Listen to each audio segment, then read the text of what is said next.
Plus.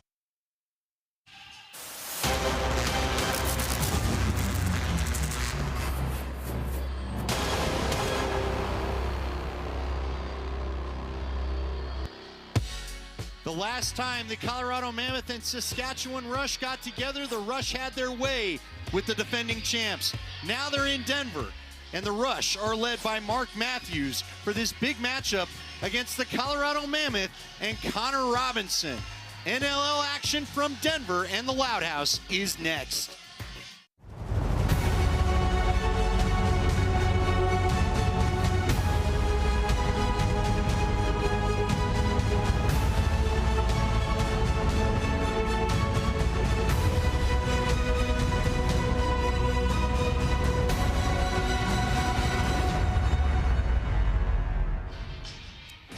And a beautiful look at the home of the Colorado Mammoth, the defending NLL champions, Ball Arena, as we have a great one for you tonight between the Rush and the Mammoth. Hello everyone, I'm Andy Lindahl, joined by Jamie Shuchuk, former Colorado Mammoth player. Happy to be with you again, covering another season of NLL lacrosse. Jamie, we've got a good one tonight. The Mammoth are the defending champs, but Saskatchewan sent a message to the league with their dominating opening performance back at the start of December. This could be a spicy one tonight. Yeah, definitely a little surprising game one there, the Colorado Mammoth performance. They know they weren't great every facet of the game. You know, they weren't great at, and they know that. And they made adjustments. They've won their last two. Very special night for them. Big, tall task tonight is going to be covering Mark Matthews. Yeah, Mark Matthews always seems to play well when he's in Denver, and always when he faces the Colorado Mammoth, and it was no different in the opening game of the season. Yeah, he's one of the best feeders, one of the best passers the game has ever seen. You know, his stick skills are top-notch, you know, John Grant Jr.-esque, and he had 2 goals, 8 assists against the Colorado Mammoth there. He finds guys on the right side like Robert Church and Marty Dinsdale. So the Mammoth want to be successful, got to limit this guy, got to get on his hands. Stud at University of Denver, probably, in my eyes, the best offensive player to ever come out of that program. You see his stats there, just an incredible guy. There's something in the air here in Colorado. He always plays well against the Mammoth, so look for a big game out of Mark Matthews tonight. We'll talk about his coach, Bill Tierney, as well as we go along. But for Colorado, what a magical night last week. They get the rings, they raised the banner. The Loud House felt like old times and a great game. Yeah, everything went well for the Mammoth. You know, we talked about the matchup there. You had 9-8 scores, a goaltender battle, and you know, Connor Robinson came in with Mr. Clutch, and seeing Reese Dutch get his 1,000th point was very special. So very, very important night, but back to business this week for the Mammoth. Back to business indeed. Now that they've had the ring ceremony, the dancers are ready, the banner's been raised, the crowd's fired up, and we've got the Rush and the Mammoth from the Loud House in Denver, Colorado next.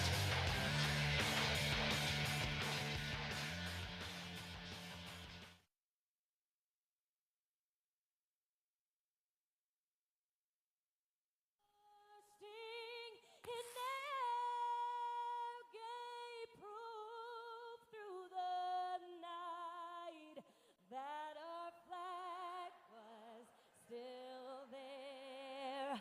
Oh, say does that star-spangled banner yet wave o'er the land of the free and the arms of the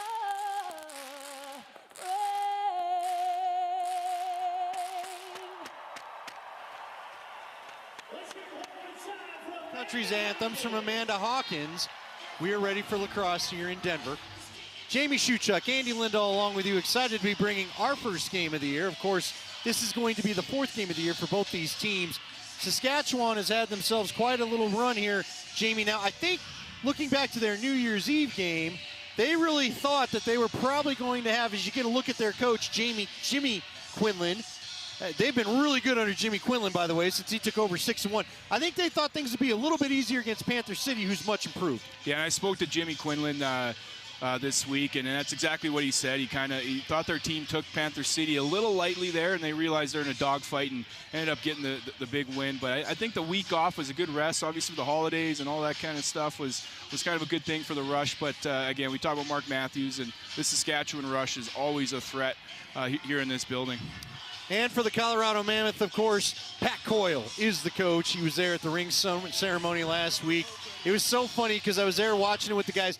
Everybody, of course, having a great time at the ring ceremony that was after their game, the nice win over Calgary.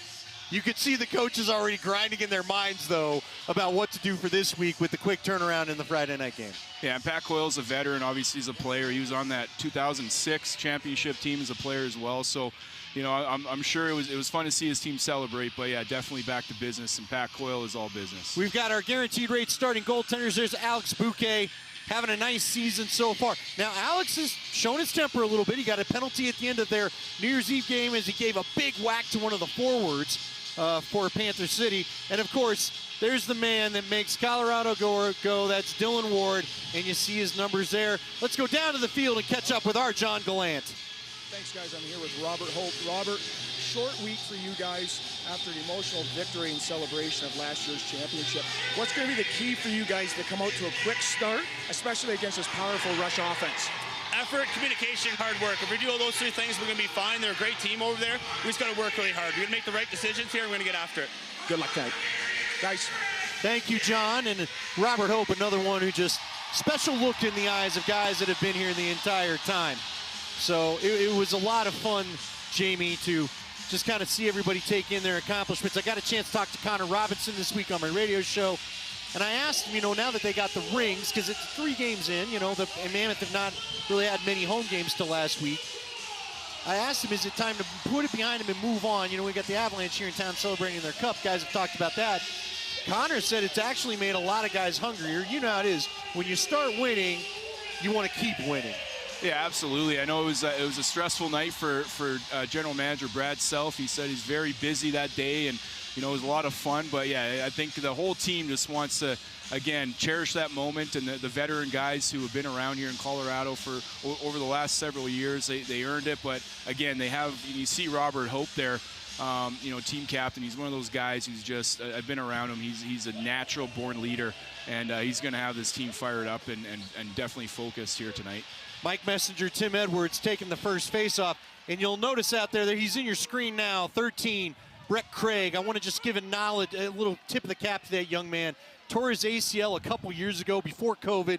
One of my favorite guys on the team, great personality, making his first start in like 2 years. It's been a long road back.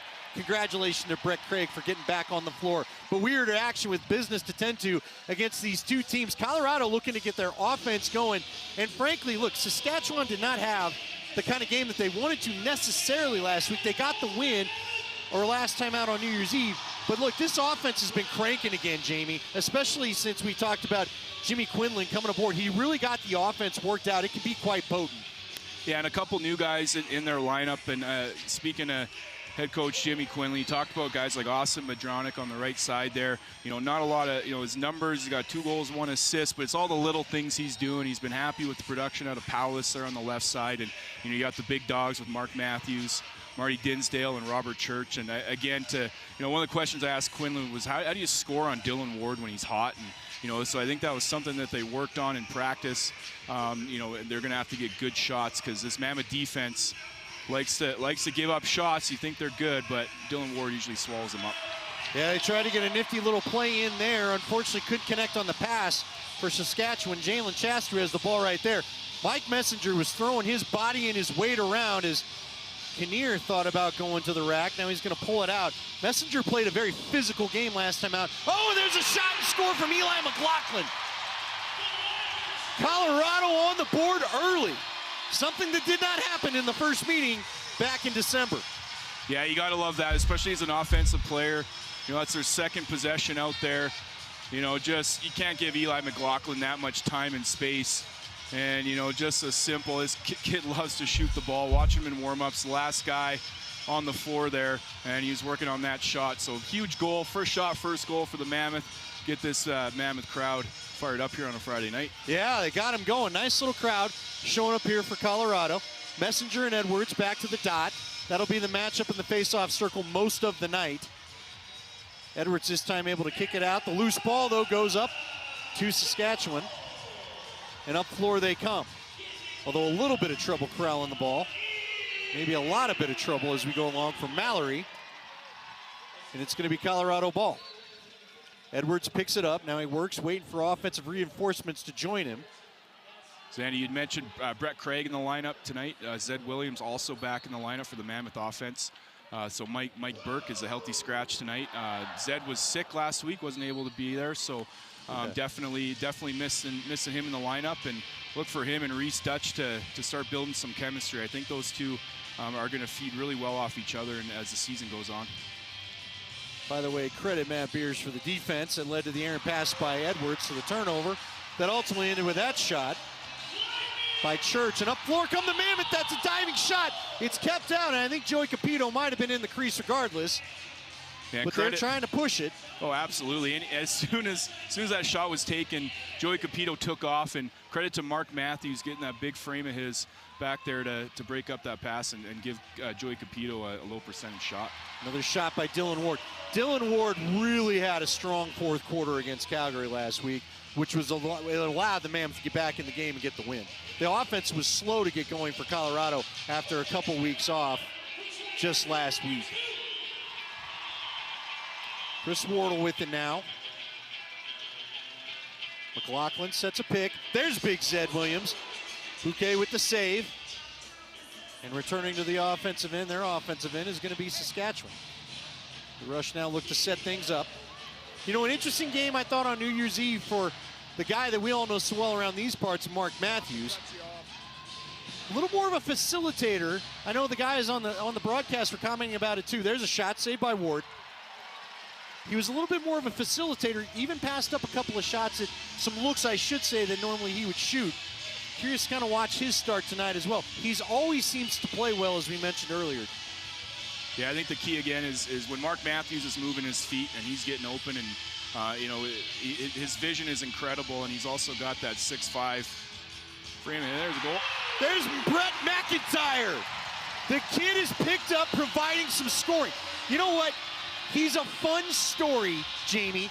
He's a guy that by the time you and I got to playoff times, the national folks took over, we didn't get to call too much of his action, but he has really stepped in and provided some great scoring for this Mammoth squad. Yeah, and that was just a perfect play there. Great pick by Reese Dutch to get McIntyre's hands free, and great presence of mind there for McIntyre to pull the trigger as a defense we're trying to recover there. And again, you know, we talk about placing your shots, and you see that just a well-placed overhand right under the glove of Alex Bouquet. That's going to be the key for both teams, I think. You know, we saw, you mentioned Dylan Ward's performance last week. I think that's where Calgary was successful, was shooting under that right glove of Dylan Ward. So curious to know that's the game plan for both of these teams tonight. Messenger is not afraid to go right at it. And again, he knocks down, is that Robert Hope. He just took a big shot at Hope. I told you, Messenger on New Year's Eve played in a bad mood. And he's a big guy. I mean, he's not small. 6'2", 225 is what they list him as.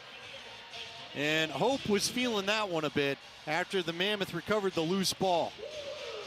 Yeah, I know the Saskatchewan bench is not going to like that call. Anytime you get an offensive penalty, you know, you definitely feel bad there. And the Mammoth are going to have their first power play. McLaughlin took the shot. It was turned away by Bouquet, but as Jamie mentioned, we are going to get our first power play action of the night for Colorado. Colorado's power play has been okay, middle of the pack.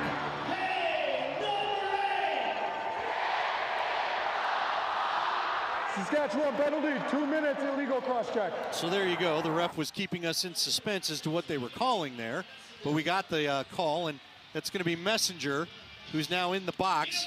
And there, so they got the Robert Hope. That went to the neck and head. Messenger doesn't like it, but that one seemed like probably a pretty good call. Now the Mammoth are going to work it around. As I said, it's in the middle of the pack. What's going to be an interesting scenario to watch when we see it tonight, Jamie, is this the Saskatchewan power play really good, and the Mammoth penalty kill right now is really struggling in the bottom third of the league.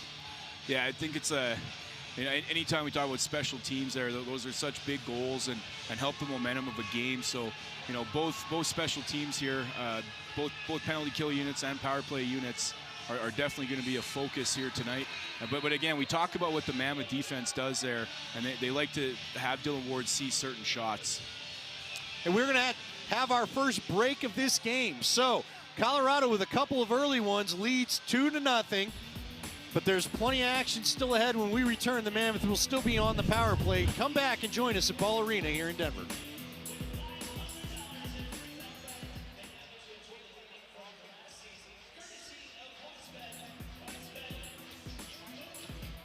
All right, how do we get the step? The National Lacrosse League is brought to you by NLLshop.com, a Fanatics experience, officially licensed everything. And by Guaranteed Rate. Now more than ever, you need the best. Guaranteed Rate. And you can see the Colorado Mammoth last week taking the Champions Cup around one more lap around Ball Arena. They didn't really get a chance to do it because, remember, they did win in Buffalo, so the fans getting a chance to see it last week. Really a special evening, Jamie, as we've got the Mammoth power play back underway with 1:09 to go. Yeah, it's been a long time coming for these Mammoth fans. It was incredible to see the turnout there last week, and a lot of the diehard fans who've been through some of the rough years with the Mammoth, definitely got rewarded. It was nice to see Mammoth captain there and the whole team walk around with a little tribute for the fans, because without them, we don't have a league, and we wouldn't be sitting here right now. Oh, that was a pass. It turned into a shot. Dylan Ward had to make sure he stayed on that tracking of that ball. He did. Mammoth are going to have another 39 seconds. So if they could get one full possession out of this, we'll see how aggressive they are early here with this first man up of the game. And Colorado leads 2-0. Eli McLaughlin trying to find a spot. Turned away again by Alex Bouquet. He looks like he's tracking the ball well tonight. Yeah, the Mammoth, we saw that a lot last year on the power play. They like to get the lefty shooter kind of causing havoc there with the top guy on the box and setting picks, and it gives Eli McLaughlin time and space to move around. And I think there he just wanted to kind of hit Bouquet in the shoulder there, but definitely a good look there by the Mammoth on the power play. Oh, and there's a great shot, and that is the first goal of the evening that is going to go in. That is Keenan with the shot. He had a nice game last week as well. Keenan, I kind of felt bad. Keenan at the end of I keep saying last week, but on New Year's Eve, he had a great shot for a goal that took a funky hop, and he tried to avoid the crease and kind of wiped out his own goal as he tried to avoid the crease, stepped in there just at the last second. But he's off to a hot start again here tonight. Yeah, I mean, that shot, we talked about shot placement. You see head coach Jimmy Quinlan there complimenting his player, but just a good hard take or over the top. There's no help up there, when you attack from up top, and the off-ball guys were occupying their guys, and just again, look where that shot went, Andy. We're right under the glove of Dylan Ward. Colorado had the loose ball for a moment. Now an errant pass going to lead to Saskatchewan getting it back. That's Mallory with it. Now we've got a wreck in the corner as a number of players jump in. Holden Garland is in there. Tim Edwards had it again, and now it comes up floor with the Mammoth. Robert Hope with it. They're trying to get it some offensive personnel as they sub out. And that's Reese Dutch. He had a really nice milestone in his career last week, Jamie. I know he's a friend of yours. Yeah, it was a beauty shot. He came in this guy's been in the league since 2009. He's had a phenomenal career. Became one of 12 players to reach the 1,000-point club, and I'm just so impressed with Reese and his battle through really tough injuries the last few seasons.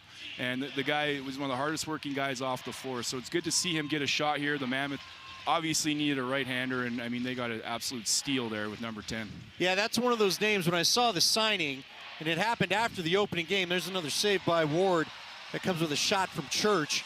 And they're going to move into transition. Now Jalen Chaster's ahead of the crowd. He's going to think twice, pull it out. Good decision by Chaster. Great defensive positioning in that time by Saskatchewan. But Dutch is one of those names. I was almost surprised he was available. You talking to me about the injury is what made that possible. Cross-floor pass. Working it is. McLaughlin, he gets dumped. Or is that Kinnear? That's Dylan Kinnear trying to muscle his way And those are the type of plays we see from Dylan Kinnear. That's what he brings to the table here. He goes hard to the cage, and he'll try to score. We've seen him score behind the back. We've seen him try all kinds of different nifty moves, and good take there by Dylan Kinnear. Oh, there was a save by Ward, but it snuck through the wickets and almost rolled in. That's why the goalies talk to their pipes sometimes. That was the plumbing that kept that one out. That had rolled through on Dylan Ward. Kind of a weird reaction, too. Ward always is so sharp, Jamie, and seems to know where the ball is. That one almost seemed to surprise him that it wasn't with him anymore. Wardle working it down to the low corner. Connor Robinson continuing his frenetic offensive pace. There's a cross-floor pass. Oh, nice little shot. Great save by Bouquet. I thought that was going to sneak under the crossbar. Yeah, it was a nifty little shot there. I like that little, tried to fool Bouquet, just a little skipper, and it looked like Bouquet got a piece of it. But good ball movement there by the Mammoth. They're getting people through the middle. They're playing fast. And, 7 shots on goal, two goals so far is pretty good for the Mammoth. Good start. Saskatchewan working the offense around. There's another shot. That sails a little bit high. Dylan Ward seemed a little fooled by that, but the shot was just too high to catch any net. And Robert Hope brings it up for the Colorado Mammoth. Again, this Colorado offense, you'd pointed out to me before the game, the goal total's not exactly what they're looking for. Offense really got going about middle of the season last year. As Colorado continues to work around, backside to Kinnear. Shot save. Another sharp save by Bouquet going pipe to pipe. Now Messenger trying to come up with a loose ball. He's ultimately going to win it. Oh, nope, it's going to bounce to one of his friends after kind of a missed shot there. But this Colorado offense is still, I think, trying to find a bit of its chemistry in this new year. Messenger trying to break free. Now he's going to pull it out for a set possession.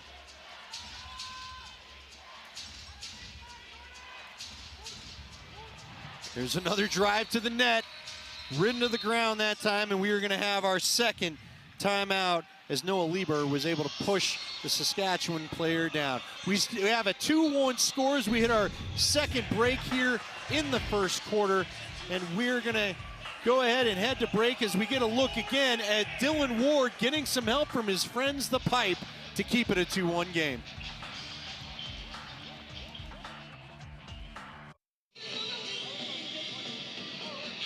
Thanks, guys. Welcome back to the Ball Arena as the Mammoth are leading the Rush 2-1. Pat, quick start for you guys with 2 goals early. How do you assess your team's performance so far in this first quarter? Pretty good. I like our work ethic. I still feel like we're a little too chaotic on both ends of the floor, so we just need to settle down a bit, but I like our energy. Thanks, Pat. Guys? John, and we've got the in-house band playing here, so some special lighting for John and Pat. But we are back with the big lights on as we've got quite the rock band going here tonight, Jamie. So Dylan Ward coming on the floor a little bit late with the Mammoth possession. He stayed on there an extra tick, but now he's back out there. As Colorado again tries to take advantage of an even man possession. Connor Robinson from one of his favorite spots, but a good job by Kidd getting that knocked away. Now Beers comes up with the loose ball to Messenger, and up floor they come. Colorado all over Messenger there. Hope, the recipient of the cross check earlier, had D'd him up. Now Robert Church with it. He's trying to work it around. There's a quick shot. Dylan Ward wise to it. Mark Matthews going to work it back in. Yeah, that's just not the shift that the Saskatchewan Rush were thinking of coming out of the TV timeout for their first offensive possession there. 2 guys changed late in the clock. They really didn't get enough time. There's about 13 seconds left on the shot clock before they had all 5 guys out, and that's not going to be successful against this Mammoth defense who likes to pack it in and let Dylan Ward see those shots. Well, you put this team on the power play and you're just playing with fire. They tried to get it to the middle, blocked down. Nice defense by Saskatchewan. But the Rush, you can't always count on the power play to really generate your offense, can you? No, absolutely not. It's you break the game down, 5-on-5 goals, special teams, transition. Even throw some face-offs in there. So you definitely want to be good 5-on-5. And again, like Pat Coyle said, he likes the hard work. Both teams are working hard offensively here, but definitely low-scoring game here so far. But we got two great goaltenders in net too, which is a big factor. There's the big man, Brett Craig. Talked about him earlier.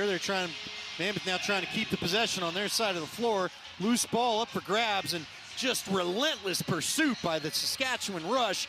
That is Kidd in their battle, and Bobby Kidd the third. He's going to get it out and keep the possession on the Rush's side of the floor. Great, great effort by Bobby Kidd. Dinsdale with it. Got a sing-along going in here. There's a shot, another save by Dylan Ward.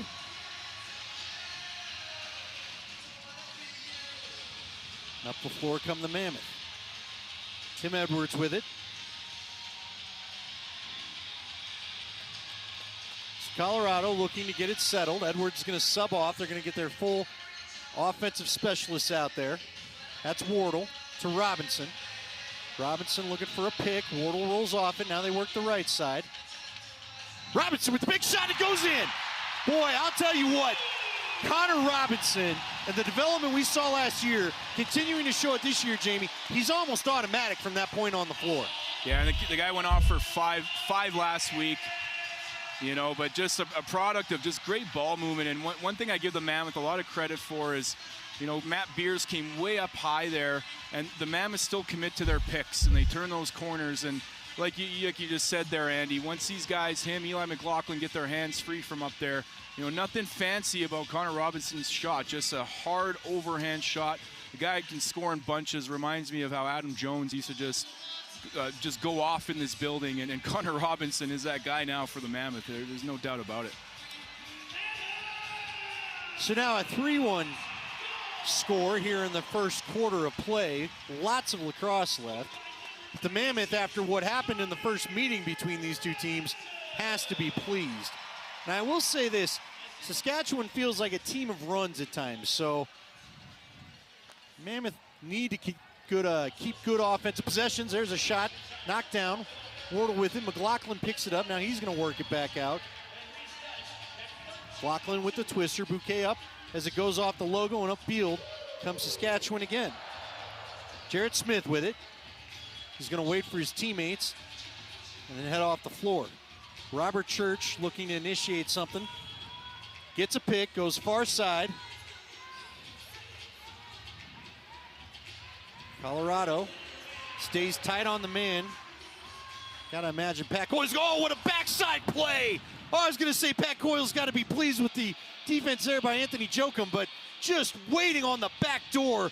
What a great quick play that time from Dan Lintner to get the score. You see it on the replay, just right there. No crease question right there. Lintner just doing a great job of not even just, it's almost like a tennis racket and right in, right? Yeah, I mean, just a heartbreaker there for the Mammoth. Like you mentioned, the two-man game on the left side. Mark Matthews goes low, takes Capito with him. There was a one-on-one there and a good strip, but again, Matthews finds the ball and finds Lintner on the backside. Looked like the Mammoth kind of stopped playing there at the end of that possession, and big goal for Saskatchewan to get some momentum building for them.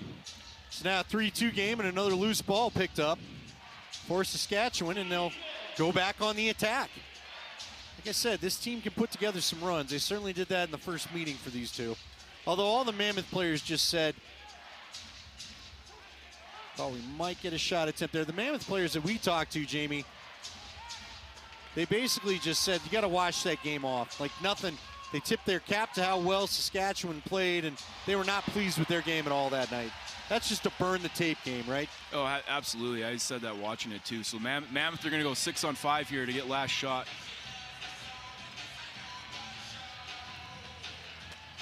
Robinson, Williams out there. Extra attacker is going to be Reese Dutch in this set. Oh, they try to go low corner. There's the shot. Just went wide of the net. And with that, we'll have the end of the first quarter. Nice job, fun action. And we've got a 3-2 game from the Loud House here in Ball Arena as a great first stanza to this game with 3 quarters left to go. So the Colorado Mammoth and the Saskatchewan Rush both showing you some offense at times. We'll come back for a great second quarter of action.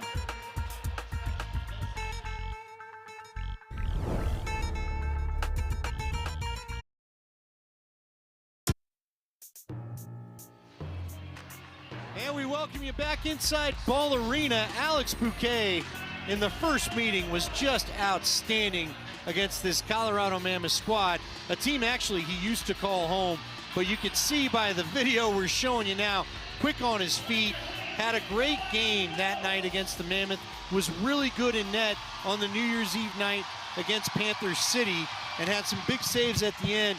9 saves so far tonight. Alex Bouquet really has been a great acquisition for Saskatchewan.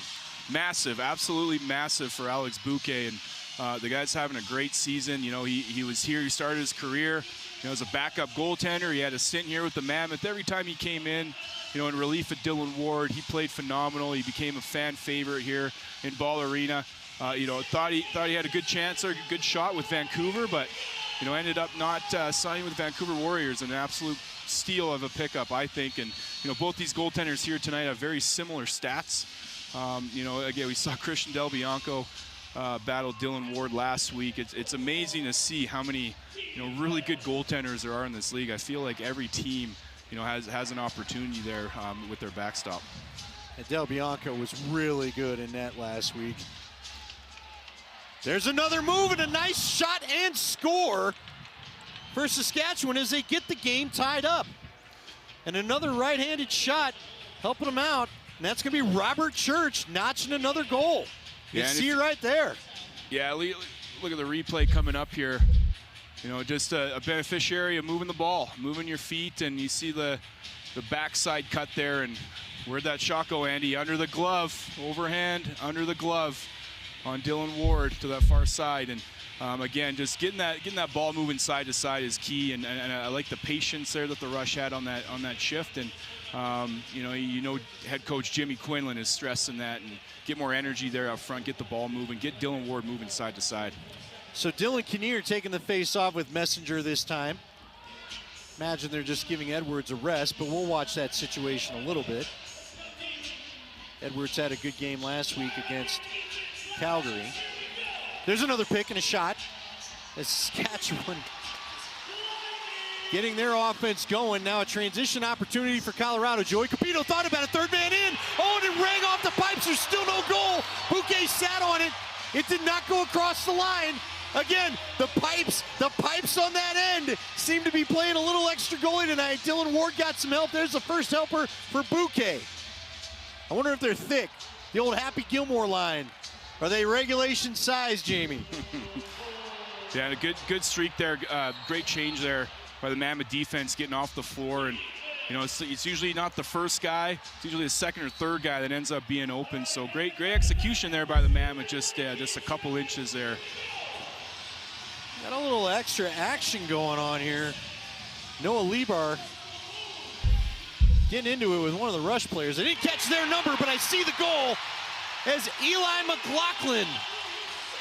Connor Robinson, check that. I thought it was McLaughlin. That's Robinson on the shot from up top again, beating Bouquet. And the Mammoth take their lead back. It's 4-3. Yeah, you gotta love the energy. They're at 96. You know, missing that breakaway, the 3-on-2 there on the last opportunity, but you know, coming off the bench a little bit late, a good seal there, good top seal, and again, we see Connor Robinson's textbook overhand, just he gets his release is so quick there from the outside. It doesn't look like it's going that hard, but he knows exactly where he's putting the ball. So Bobby Kidd III took the face off there. Edwards had it, stepped on the loose ball. Kidd grabbed it, took it the other way, and it's Saskatchewan's possession. So now the Rush back to work.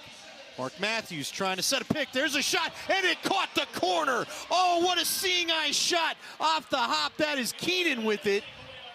Oh, that looked like it was dialed to go over the goal, and it found its way under the crossbar. And great back and forth action here between these two teams. And again, just you see the energy pick up here in the second corner for both these squads on the offensive end. And this is a great pick. Mark Matthews, again, we talk about these guys just getting their hands free. And again, that's how you beat Dylan Ward, kind of get him. He kept kind of stepping outside there.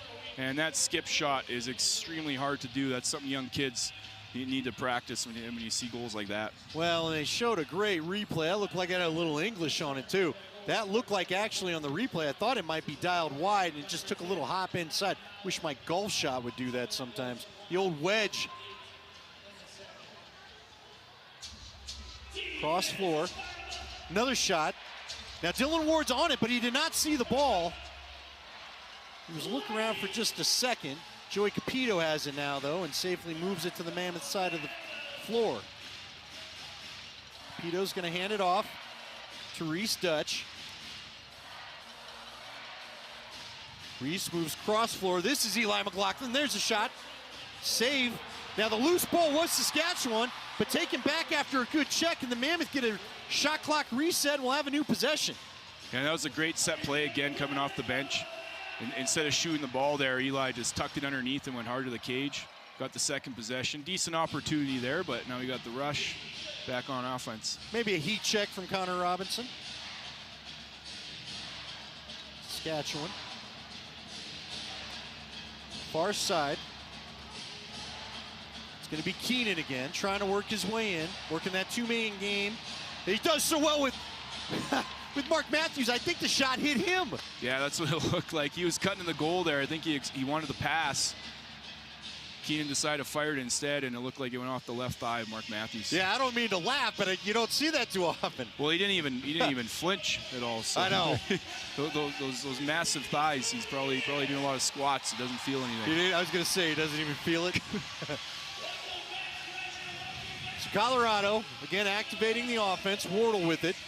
Goes to McIntyre. McIntyre had a cutter down the lane in Zed Williams. Now back over to Wardle. Wardle's going to take the shot. Ball hops up. He never really made it on net. Little lob pass out there. Back in the crease there. I don't think Matt Beers realized how close he was.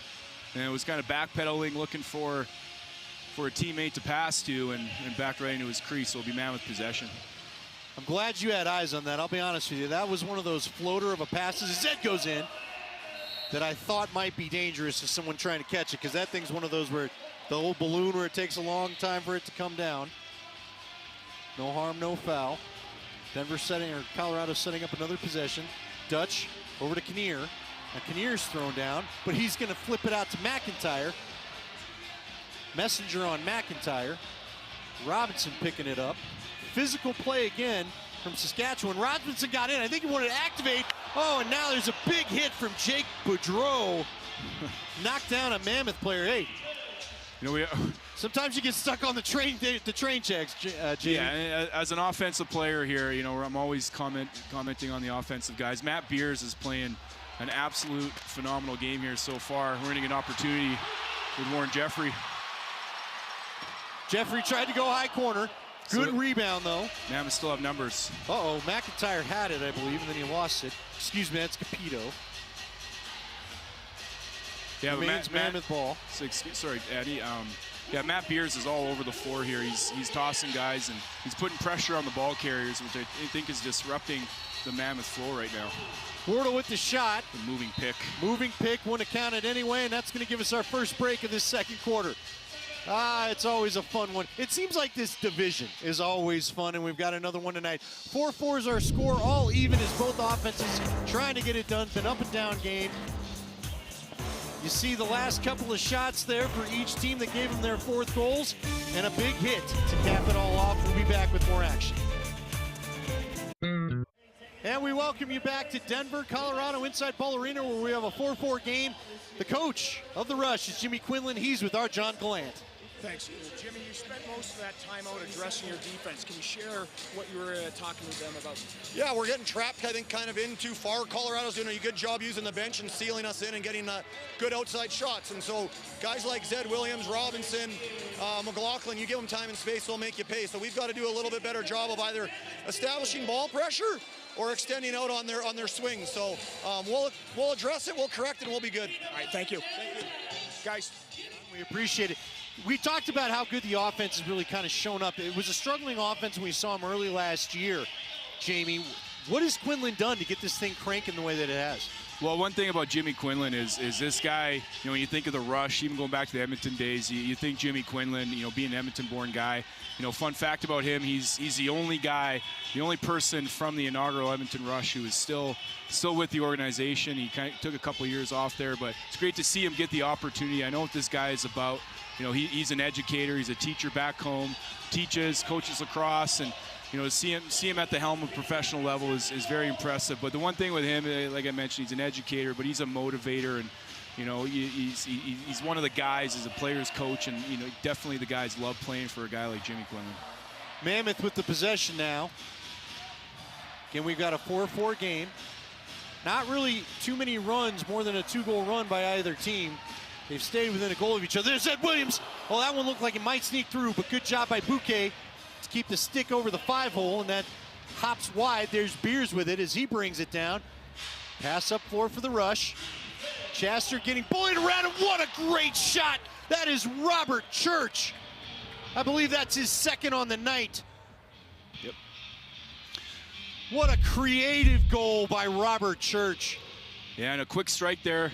Just goes right at his defender, Jalen Chasser. And Robert Church is, you know, we know this guy can put up numbers, and he's a stud in junior, you know, in the BC Junior Series there. And this guy's a champion, and, you know, nothing special about that goal, just unbelievable skill on display there to be able to get around Chasser and be able to reach that around Dylan Ward and tuck it is a huge goal here for the Rush.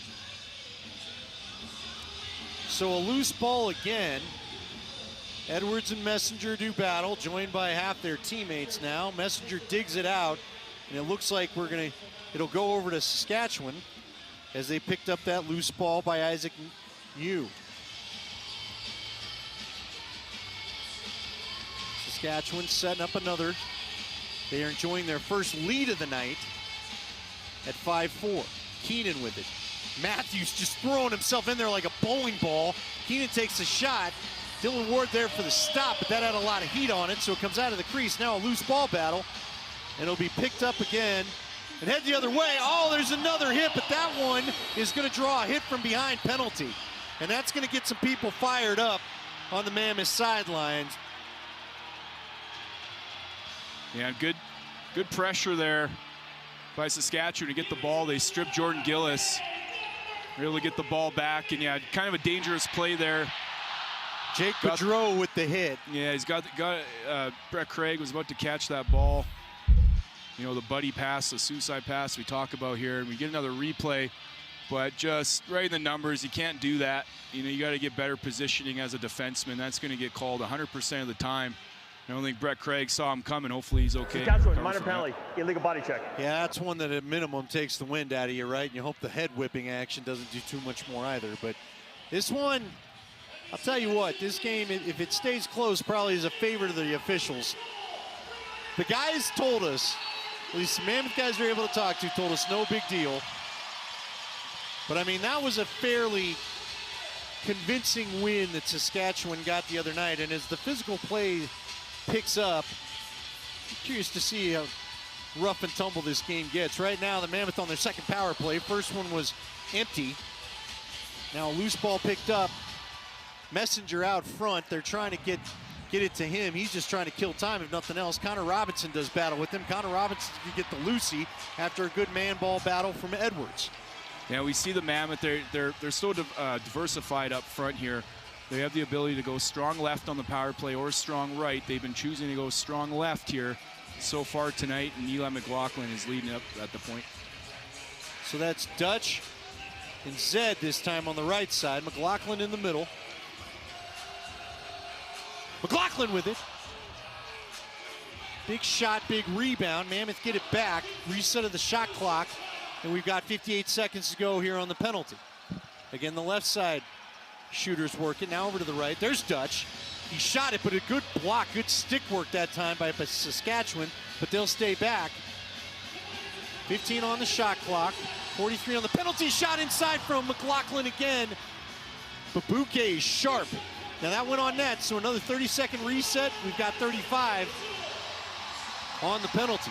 Colorado getting its money's worth as far as offensive possession, but no goals to show for it. Now they try to go cross floor. That was Zed Williams, a little too high. Reese Dutch thinks about it. Zed again, and that time he sneaks it in. He pitched the curveball, Jamie. Yeah, good to see Zed get on the board here in the first half, and the Mammoth obviously controlled, you know, almost that entire power play. Got some great looks and great shots. You know, it's always fun when you get a second chance opportunity, you get another shot clock. All the plays go out the window typically when you're in a power play, and we just saw some good, fun backyard lacrosse there, just moving the ball around. You mentioned strong left. The Mammoth love getting that lefty in the middle of the box and causing all kind of havoc there. But great shot there, fooled Alex Bouquet. We got a tie ball game again, Andy. Been a fun night so far.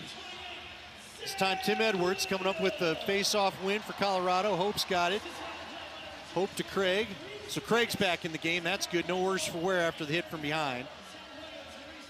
And we're back to full strength for both teams. Here comes Brett McIntyre. He goes in, but Bouquet stays strong. Read the shooter well. And now Saskatchewan comes up with a loose ball and takes it to their end of the floor. You know, I talked about Dylan Kinnear bringing that energy there on the left side earlier. McIntyre's doing that. You know, little guy just buzzing around. But again, we talk about the picks and how big of a frame Zed Williams is there. Just a great under seal. Probably something they talked about before they went on the floor, and McIntyre took advantage, got a great look. Jordan Gillis gets it out of his end. Gets it to Capito. Capito now is going to throw it low in the corner. Colorado's lefties looking things over. That's Connor Robinson who goes out to Eli McLaughlin. Pass is too high, and we'll get it over back. So I'm going to give the ball to the rush. You know, Brett McIntyre's contributions, I think, are also very important because of the unexpected situation with Tyson Gibson. I think Brett McIntyre's helped make up for the player not in the lineup right now. Absolutely, I would agree with that for sure. It's great to see these young guys get more opportunity. So again, we're going to have a penalty here, Andy. Robert Hope, I think he got his stick up high on Dan Littner. Gave an extra shot on the ground. Probably just going to be the one penalty here. But looks like the rush got a reset.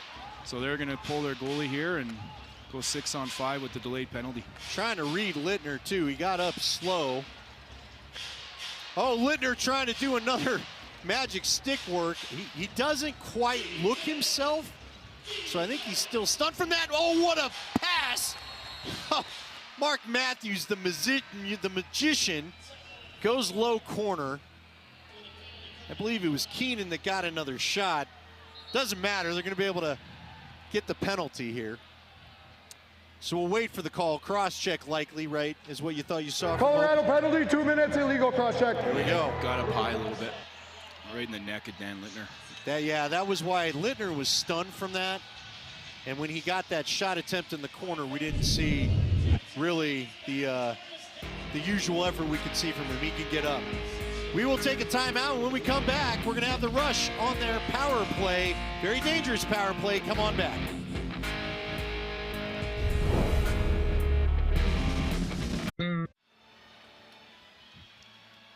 And welcome back to Denver, Colorado. Ballerina is the place. We like to call it the Loud House locally. Coming up on your Guaranteed Rate halftime report, we're going to have some first half highlights and a lot of fun ones. You're going to want to stick around from that, plus stats and a lot of front office movement coming up this week in the league. We've got a breakdown for you on NLL Coast to Coast.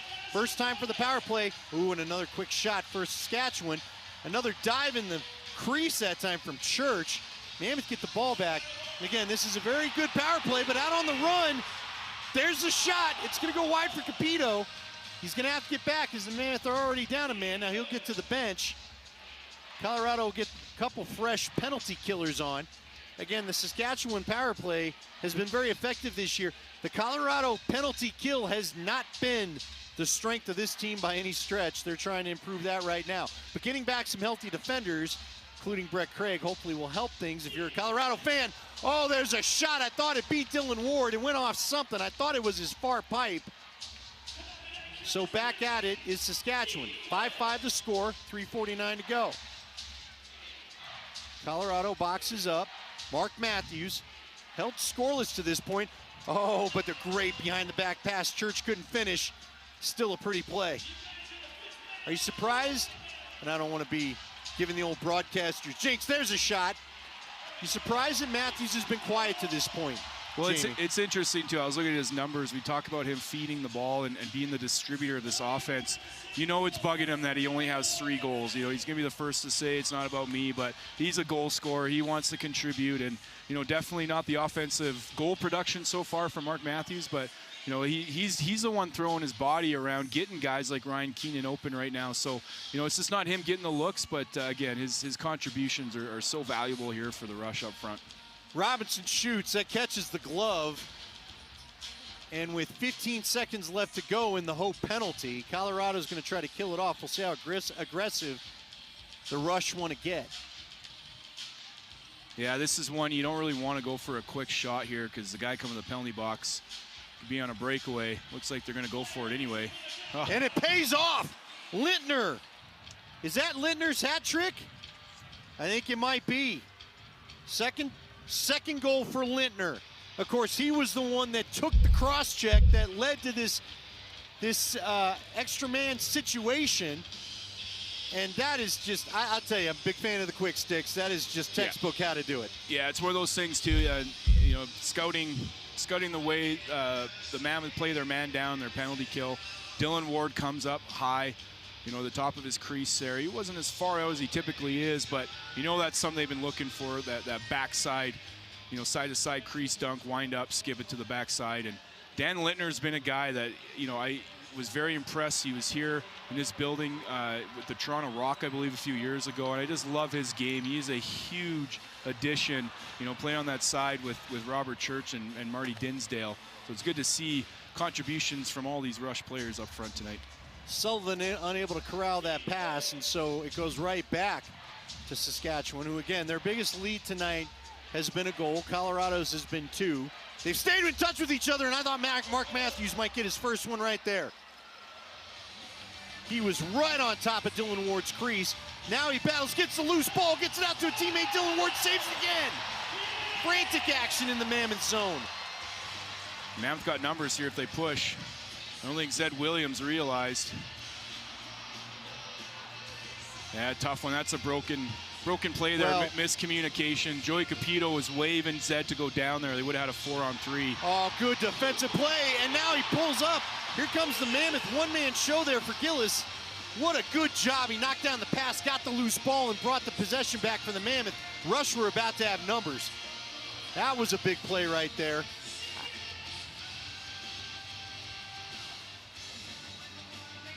You know, you had mentioned, as the Mammoth works to the middle, gets to the backside, there's a goal!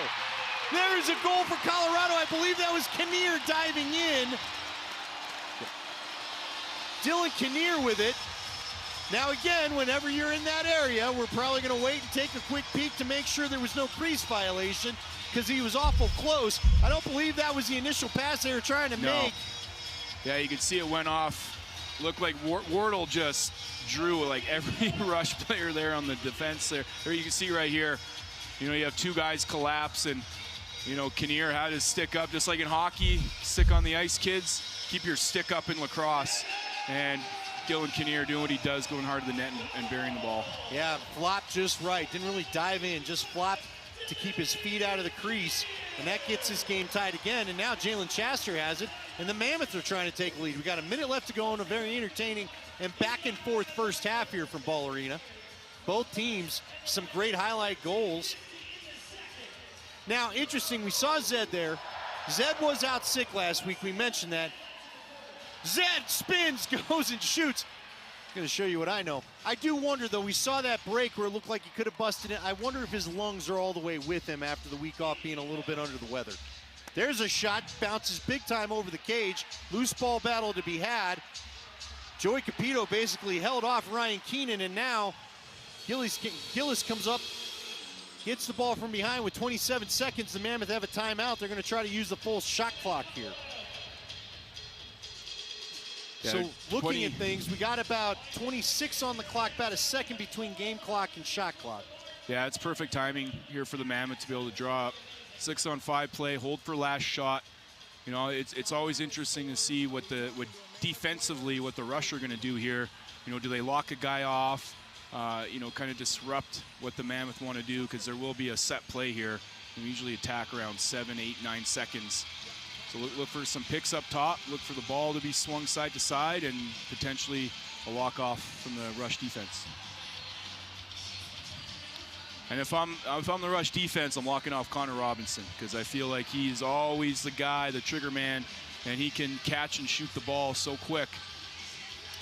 Well, you know, Jason Bishop really did a lot of good things for this Colorado offense. You know, it's so funny because when you talk about locking off Connor Robinson, I think for a lot of years, and frankly, you played on a lot of the teams, Jamie, it was easy to lock off a guy and take away the real potency of the offense for Colorado. I thought what Bishop did last year he did a great job of making everybody on the floor really a danger, and it was harder to lock just one person off. But again, I think they're still trying to find their chemistry to get back to that potency from a year ago. Waiting for the whistle. Reese Dutch is going to start with the ball. Got some shirtless fans here inside Ball Arena. We're back to action. So 8 on the clock. Again, 1 second difference. Oh, and the ball got up there. And just a great defensive play. Oh, another pickoff. Now they're going to fire it down. We're basically just trying to throw Hail Marys both ways. A lot of chatting. Chris Wardle didn't like some things. So you're going to get a little conversation after that. But Rush had won the loose ball. They tried to throw it at the empty net. It was picked off by one of the players. And now Colorado and the Rush go to the half tied. And it looks like Jimmy Quinlan's got a few thoughts for his officiating crew. He's pretty animated as they head to the bench as well. Yeah, it looked like Jimmy had a few words for the refs there. He's holding up some numbers. Maybe he's showing, you know, how many penalties the Mammoth have had versus Saskatchewan has had there. But, you know, going back to that 6-on-5, great defense, a good play there. And it looked like Mike Messenger was the guy to collapse there on Eli McLaughlin. And great defense there to step up to keep this game tied 6-6. And this is exactly what I expected, guys. I called it. It's going to be a tight game. Shots are 28-25. We have a tie game here going to the halftime. All right, I believe our John Gallant is ready to talk to Ryan Keenan. Ryan, a little bit of a slow start for you guys, but you're able to battle back here. When you're facing a goaltender of the caliber of Dylan Ward, how important is shot selection for you guys? Yeah, it's critical. You know, we got to move the ball. We were a little stagnant early on. They came out ready to play, but, you know, getting ball swings, moving our feet, getting him moving is key, because if he sees it straight up, it's not a very good chance for us. Thank you very much. Good luck in the second half. Guys. All right, thank you to both Ryan and John Gallant, and it's now time to head to our halftime report, our guaranteed halftime report, as we have a tie game here in Denver. It was not that way when these two teams got together for the first time this year. We're going to take our quick halftime break, and when we come back, we'll see how this one plays out.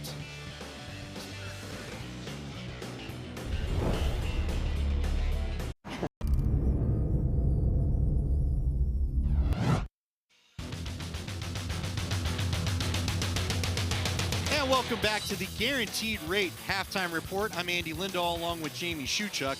This past week was busy off the turf for a few teams who made major front office changes. Teddy Jenner and Pat Gregoire have the latest updates on a special edition of Coast to Coast.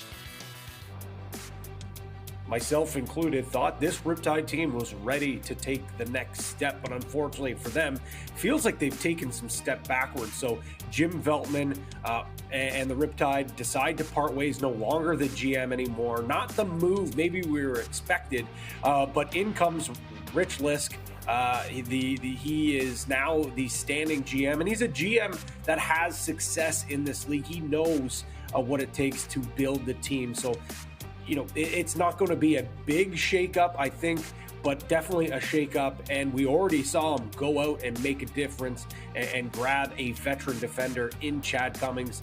Out goes Jake Fox. So certainly a team that couldn't really sit on their hands much longer. And unfortunately for Jim Veltman and the organization, a move had to be made, and that was the move that was done. We kind of thought there was going to be another move made, maybe first, and it came a day later. We had heard rumblings through some circles that it was going to happen, and it is now true. Dan Richardson, general manager of the Vancouver Warriors, Ken Thomas, assistant GM, have left the Warriors for personal reasons. And as many probably know, Dan Richardson just recovering from a heart attack that happened before Christmas.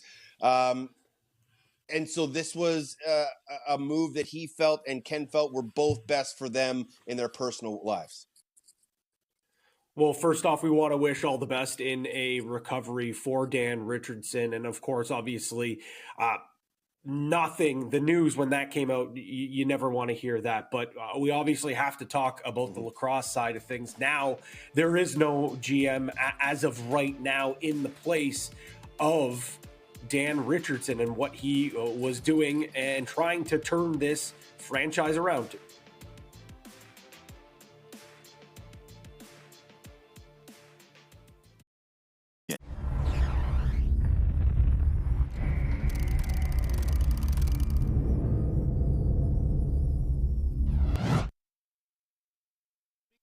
Between the Rush and the Mammoth. Earlier tonight, Albany got a win over Halifax, and I believe they had a little bit of an adventure trying to get there. Did Albany, according to our friend Teddy Jenner. So that was an interesting game. Coming up this weekend, a lot of action. You see Halifax has got a doubleheader as they now play Toronto tomorrow night. Panther City and Philadelphia will get together. Georgia and Buffalo on Saturday, and another game Saturday night between San Diego and Calgary. And I'll tell you, in a couple more games before we get out of here, one more Saturday, Las Vegas and Vancouver. I know a lot of guys are looking forward to that trip to Vegas when they get to go out there. And our Sunday matchup is Rochester versus the Riptide. We've had an action-packed first half here, Jamie, and if you like goals, this is the spot. Yeah, exactly what I expected, a tight game. Nothing like game one, like we talked about. That was a complete write-off for the Colorado Mammoth. But, you know, we see some back-and-forth action. Scoring really got going there in the second quarter, and, you know, it's been spread out. The scoring's been spread out on both teams here. You know, usual suspects, and a couple guys getting the dirty goals like Dan Littner and Dylan Kinnear there. And Ryan Keenan leading the way for the Saskatchewan Rush. We see the pass there from Mark Matthews to Dan Littner for a great finish. And goaltenders are playing great. Power plays looking great. We see that backdoor look again. Littner, Johnny on the spot for that backdoor finish. Well, it's going to be an exciting finish, I think, between these two teams. We have a 6-6 game at the half. When we come back, we get third quarter action coming your way. We do have stats. Let's give you a few stats here real quickly. As you can see, block shots, face-off wins going heavily towards Saskatchewan. Loose balls also favoring Saskatchewan. Shots on goal fairly even. Anything that catches your eye there, Jamie? Yeah, I think, again, just a very even matchup, but I think the face-offs and loose balls there, they're getting the loose balls off the face-off, so I think that's why that's a little skewed. But, you know, both these teams are right on par with each other. It's a really fun, entertaining game here for the fans inside Ball Arena. All right, without further delay, now we'll go to break, and when we get back, third quarter action between these two great teams.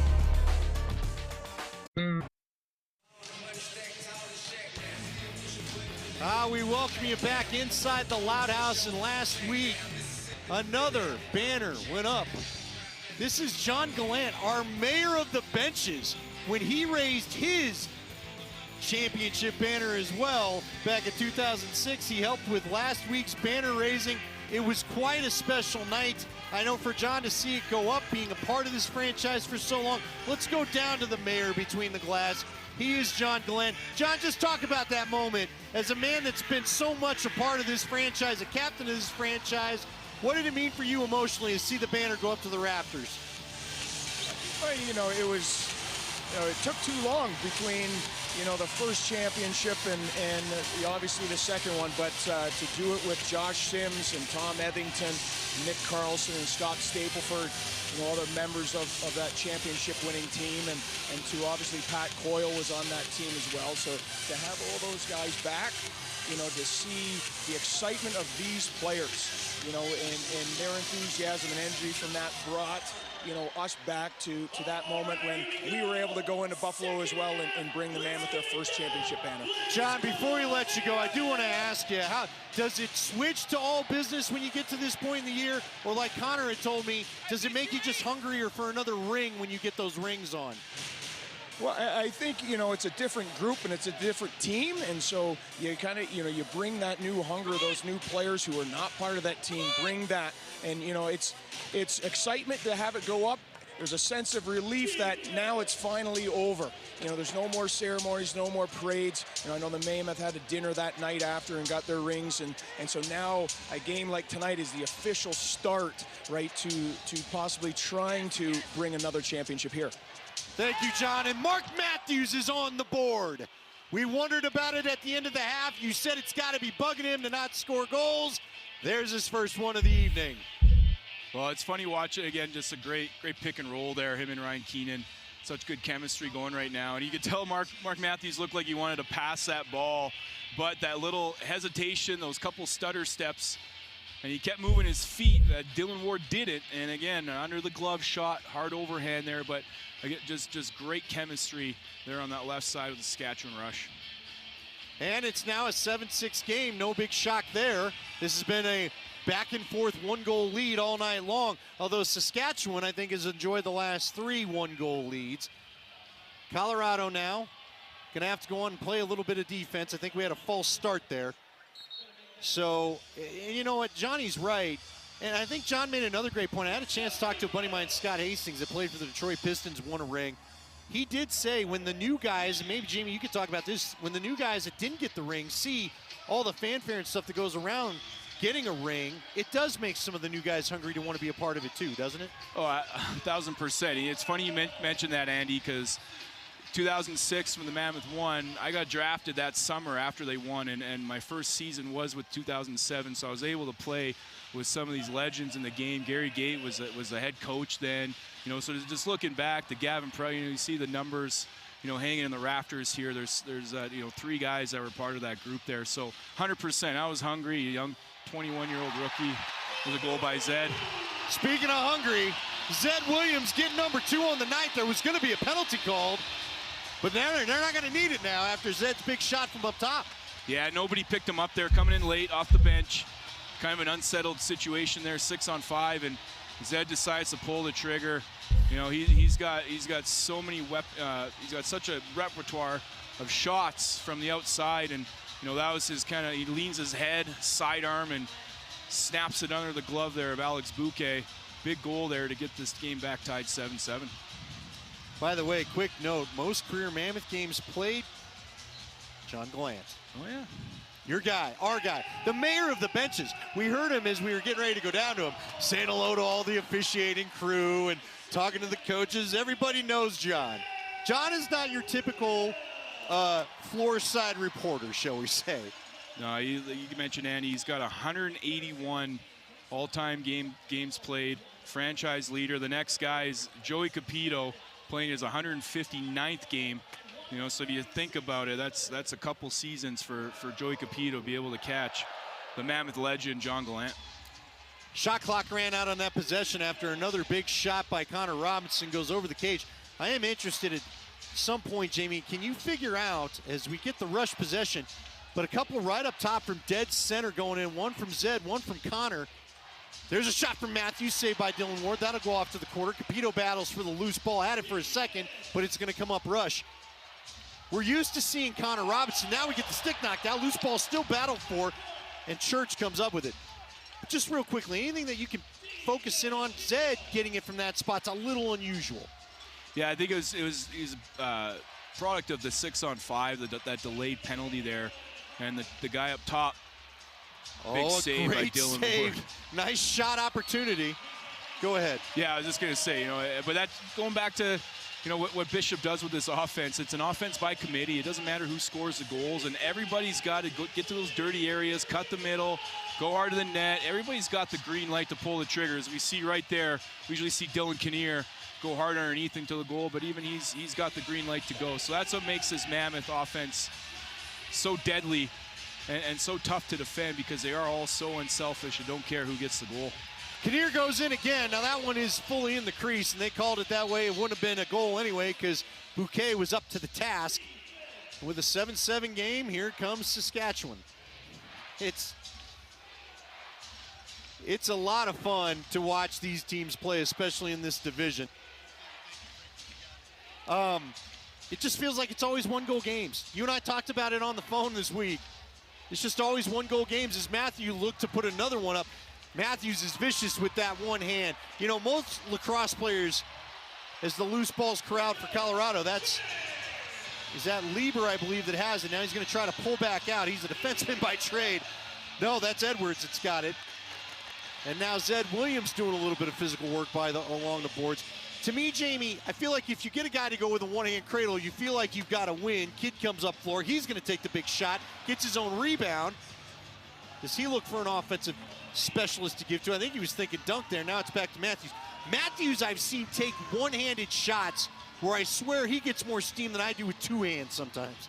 Well, yeah. I mean, he's I always have said, you know, you look at the stick skills in the game, and John Grant Jr. arguably the best stick skills we've ever seen in the game. Mark Matthews is very similar.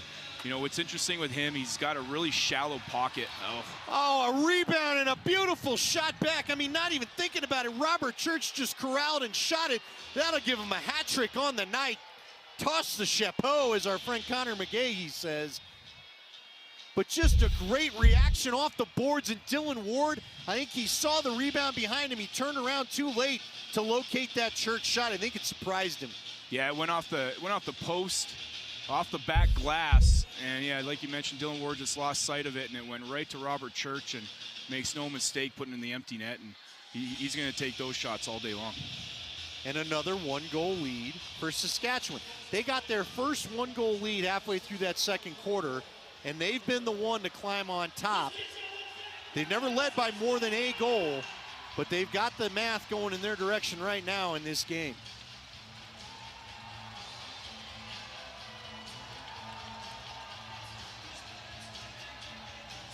So Colorado working it towards the middle again. Zed Williams gets free and puts it in. Zed Williams coming into his own, and just, you can't leave him alone on top of the crease like that. Well, not only that, I mean, Zed has that center of gravity. You can't knock this guy over. We're going to see the replay coming up here. Fans are loving that one. And Zed just great cut there. Ends up one-on-one in the middle.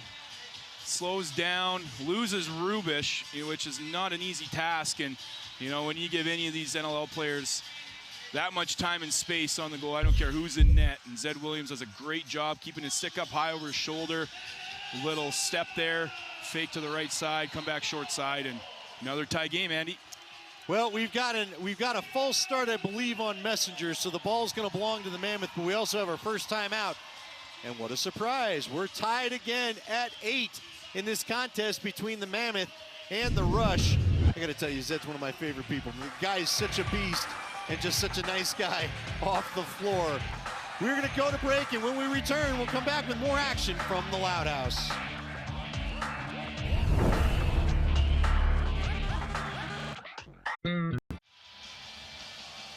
And we welcome you back to the Loud House, where we have a tie game in our first break of the third quarter. Follow the NLL on Instagram, Twitter, Facebook, and YouTube for all the best content all year long. Search at NLL now. And we go back down between the benches. I'm going to start calling you the mayor of the benches. He's John Gallant.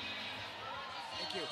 You know, the pace has definitely picked up here in the start of the second half.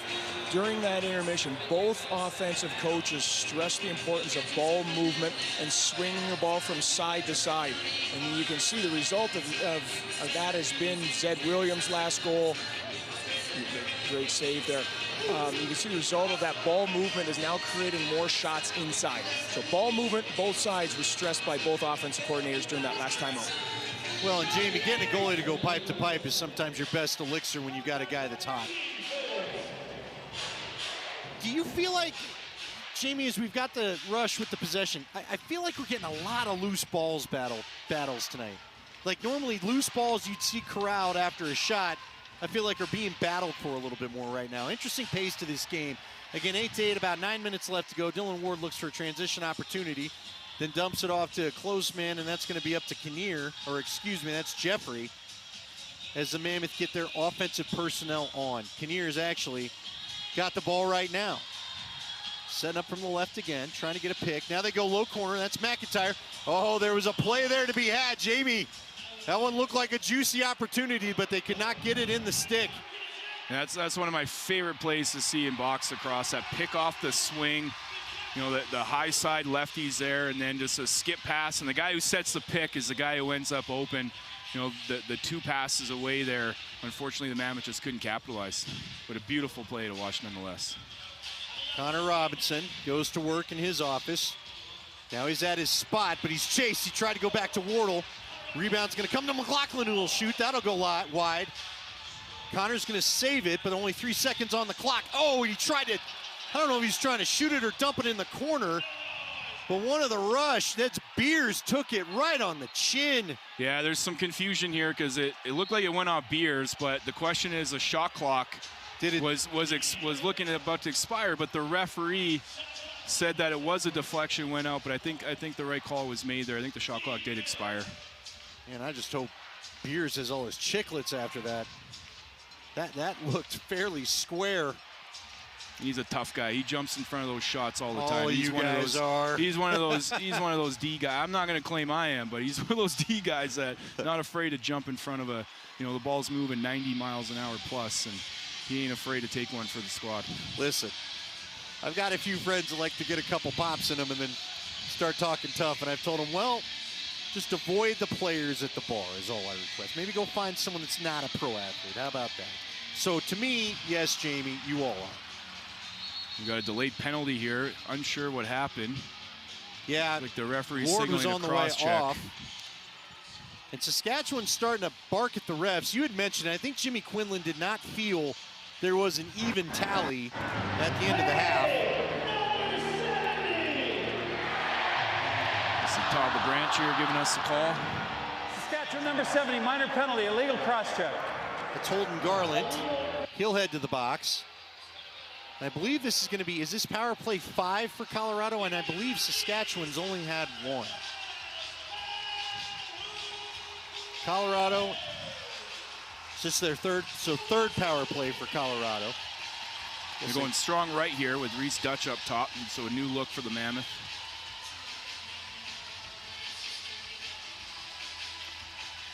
And again, they do that same thing I mentioned earlier, Andy, where they get that lefty shooter. They're doing it for the right side and allows Reese Dutch to kind of shuffle back and forth and create some space. Robinson got free for a nice look. That won't reset the shot clock, though.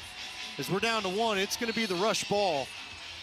Couple shots from Colorado, but none of them found the cage. But as you said, Colorado set up a way to have right and left, and we've seen them change philosophy mid-game last year as well. Yeah, and a question for John Gallant, you know, being the defensive stalwart you were, Johnny.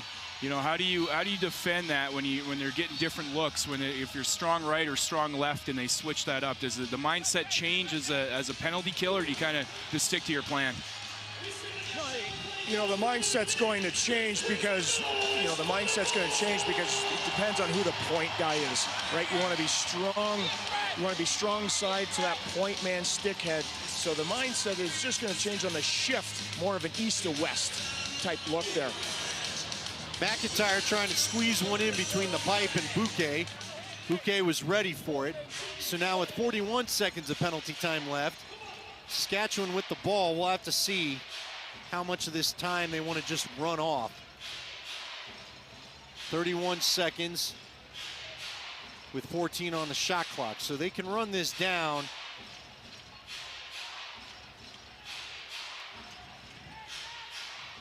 Double team as Colorado has the man advantage. That was Keenan with it. Now Colorado's going to have 14 seconds to try to take advantage of the waning moments of their power play. Yeah, Andy, I would imagine they just hold on to this ball. The player's about to come out of the penalty box. They don't want to take a shot, miss the net, and have that guy get a breakaway. So I think they're going to settle it down here and just play straight up 5-on-5. Garland's out of the box and back to his defensive position on the backside shot. Oh, they waited for Garland to get in position, and you talk about it. I believe that's Connor Robinson, which will be his hat trick. But sometimes when guys come in late, you got to get everybody shifted back into the right spots, right? Colorado took advantage of it in the corner. You saw Brett McIntyre watch it the whole way. Yeah, and they just weren't set up, Andy. Like you mentioned, they were still in their box. They're you know, credit to the Mammoth there, moving the ball and recognizing that, you know, they're set up more like a zone style there. and just skipped it to the backside. Guys, I haven't seen Connor Robinson is such a natural goal scorer. We haven't seen a guy like this. I feel like, he just kind of throws it at the net and it goes in. I mentioned Adam Jones earlier. We saw, I think, a couple sock tricks in this building with him. And Connor Robinson is definitely filling that void. He has such a natural goal-scoring touch. It's so fun to watch, and what a weapon for the Colorado Mammoth these last couple seasons. You watch Connor Robinson now, it's amazing to think it didn't work out for him in the first spot. Because, like you said, what a weapon. Colorado's just so happy that they have him. 10 seconds on the shot clock. That's Jalen Chaster with it. Now they'll get a shot fired. Colorado was subbing most of their players, so the Rush have the loose ball opportunity. Robert Hope tried to cut it off before Beers could get there, and that will just lead to a stoppage in play. So the Colorado Mammoth have found a way to get another one-goal lead, their first since about midway through the second quarter. A back-and-forth game continues here in the Loud House known as Ball Arena. We'll be back with more action.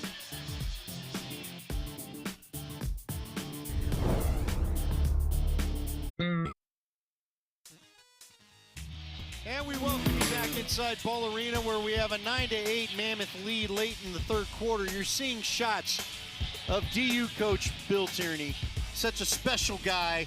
He announced that this will be his last season coaching at the University of Denver. And Jamie, a guy that's produced a lot of NLL talent during his college time. Yeah, the legend of the NCAA lacrosse is finally retiring. He said he's had 42 years coaching college lacrosse, which is very impressive. And his success is championships, 6 with Princeton, first championship west of the Mississippi 2015. And you mentioned it, the University of Denver has the most NLL players. You saw the list there in the league, so very impressive there. And what a phenomenal way. We saw his pictures there. Coach T also helped coach little novice kids. He's coaching 8-, 9-year-olds. They won a gold medal there, so another championship. But I have a lot to thank Coach T for. He gave me, Matt Brown, John Gallant as well, the opportunity, to really blow up the box game here in Denver. Without him and his presence, that definitely wouldn't have happened. So congratulations, Coach Tierney, on your retirement. Everybody loves you, and looking forward to see what you and John Gallant, who is the defensive coordinator at University of Denver. We're looking forward to see what the Pioneers can do here in Denver in Coach Tierney's final season. Beers with the loosey, Smith with the shot. That's going to go off, and we're going to get a settled possession this time. As fittingly, Mark Matthews, another DU product as we've talked about, gets the ball. Coach Tierney is so important to all of lacrosse for a great reason. You talked about his box contributions. I thought it was so cool because that DU Pioneer offense, backside shot to Lindner again, and a goal. And we're tied again. Lindner cannot be covered tonight. It's almost as if he's just going invisible. Is that neon green or camo green? The Mammoth just keep forgetting about him. Well, here, to me, that looked like a set play on the backside. They were strong right, swung the ball over, and we saw the up seal on the Mammoth side with Zed Williams doing the dirty work. That's exactly what the Saskatchewan Rush did on the backside there. They get the Colorado Mammoth defense to slough in. Like you said, kind of ball watching, and Lindner, you cannot take your eye off this guy. He's a little water bug buzzing around there, and he gets his hat-trick goal. Got his hat trick. Going back to Bill Tierney real quickly, because again, you could go the whole broadcast talking about what he's done. But I can remember I grew up playing high school lacrosse here, and I told you guys on our conference call this week, nobody recruited out here. Nobody cared about the West. Nobody thought we knew what we were doing out here. Bill Tierney would come out and grab a couple kids, bring them back east to Princeton. Ryan Shaughnessy being one of them as a kid in the area that I know. And I think you can credit a lot of Western expansion for Bill Tierney coming out here and giving some credence to it. And I think a lot of the Mammoth here today in some ways, because of the way that the things that he has done and showing folks that they were playing the sport out here, and he's just been so phenomenal. And again, that DU Pioneer team, they ran a box offense with Matt Brown, giving him a lot of box skills. There's another shot saved. We'd be remiss if we did not bring John Gallant back in, who's coaching with Coach Tierney right now. What are your thoughts on the great Bill Tierney, John? Oh, you guys have, said, praised, and he deserves all the praise. And I'm fortunate enough to be on his staff and to learn from him. And my day always starts with a conversation about him, about things totally outside It's a nice save, but things totally outside of the game of lacrosse. And so, he's won more championships, at the Division I level than any other coach. And along with Matt Brown, they've elevated, the University of Denver men's lacrosse program to where it is today. But, what I'd say is, you're going to list all of his stats and all his accomplishments, and he's a fantastic coach, obviously, but he's a better, human being and better person. And, in my 3 years, with him and coaching the defense at DU with him, I'm a better coach from my experience with him, but I'm also a better father and a better husband from the lessons I've learned from him.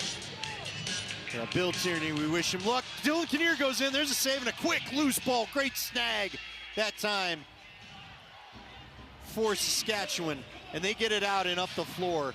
So we wish Bill Tierney luck as he gets his final season underway with DU. Messenger with the shot. We told you he's not afraid at all. Matter of fact, oftentimes he'll face off staying down there and play some offensive sets. Another one of those loose ball battles that have seemed to define this game after a shot tonight, and Saskatchewan comes up with it.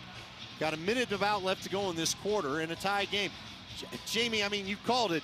I'm going to be shocked if there isn't just a 1-goal differential when we get to the end of this thing. This doesn't feel like anyone's pulling away in this one. Yeah, both these teams are so veteran-based, and they're well coached, they're well prepared, and we're in mid-season form right now with both of these teams. And you had mentioned the Western Division here is so tight.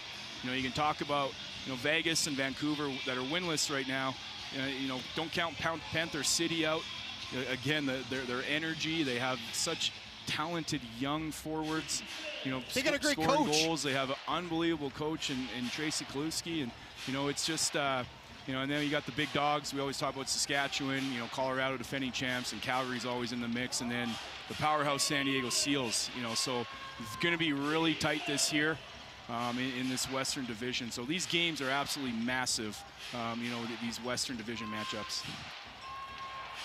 Matthews with a little pass, got knocked back towards him. He tried to get the loose ball up, and now there's guys all over the floor after this one. This has been a very physical game.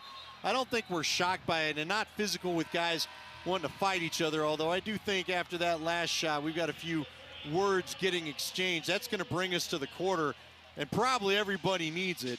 I don't think we're going to get any penalties off of what we just saw there. I mean, we had 4 guys lying on the ground. But let's come back. This has just been a fun night of lacrosse, as it usually is inside this Western Division. The fans are losing their minds, and some of them their shirts. We're going to come back, finish this one off ahead.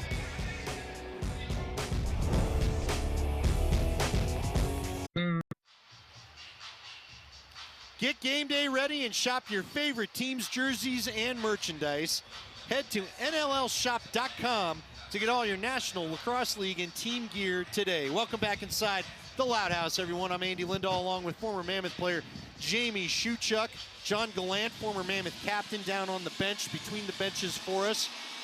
And something that we wanted to do as we get going, Mark Matthews' stick. Yep. We're getting a close-up shot of it right now. He's got the big fungo in there or whatever. Tell us a little bit about that stick. Yeah, no, I remember watching him when he was here, and he was a pioneer at the University of Denver. And one thing that Coach Brown and Coach T just stress over and over again is the fundamentals and the stick skills, and they practice that like crazy. And if you can't pass on that team, you don't play. And Mark Matthews has such good skill, and the silky mitts they call it there, and you look at his pocket, there's not much to it. And I highly recommend young kids look at Mark Matthews' stick. Maybe not that shallow, but you don't need a big bag in your stick, and a guy like that just goes to show you really don't need it. He can pass from anywhere. You mentioned the one-hand stuff, and really incredible player there. But yeah, not much too. He's got 1 or 2 shooting strings in there, and just snaps the ball out of his stick. He's not doing the U-channel and all that kind of stuff. Whose stick is like that too that I remember is like Trevor Baptiste. I look at his stick, and it's just so simple. The big stick guy in the Mammoth is Zed Williams. I got talking with Zed Williams at Media Day, and I was telling him about, I still have a traditional pocket at home. Did you ever play with those? Did you ever mess around with the traditional ones? I never got into that. I kind of started later, and I just remember having the Brine Edge Arrow was my first stick, and we're gonna have an opportunity here. Potential breakaway. Josh Sullivan on the breakaway. Oh no. The logo got him, and then he took out the ref. The logo, I mean the they're going to call advertisement. They're going to call too many men here. Did Saskatchewan get off the bench a little too early to cut that off? Yeah, that's what I kind of looked. We're not going to be able to see it there. We see the collision between Sullivan. Yeah, I kind of look at that because it looked like Sullivan was going to have a break there, and I think it was the second guy that came off the Saskatchewan bench that was just a little bit too early. But nonetheless, they shut down a potential breakaway, and unfortunately, though, they're going to have to go to the man down and try to stop this potent power play that's been hot tonight. One of the officials taken out there. You don't like to see that. Again, we're getting a replay of it on the big board.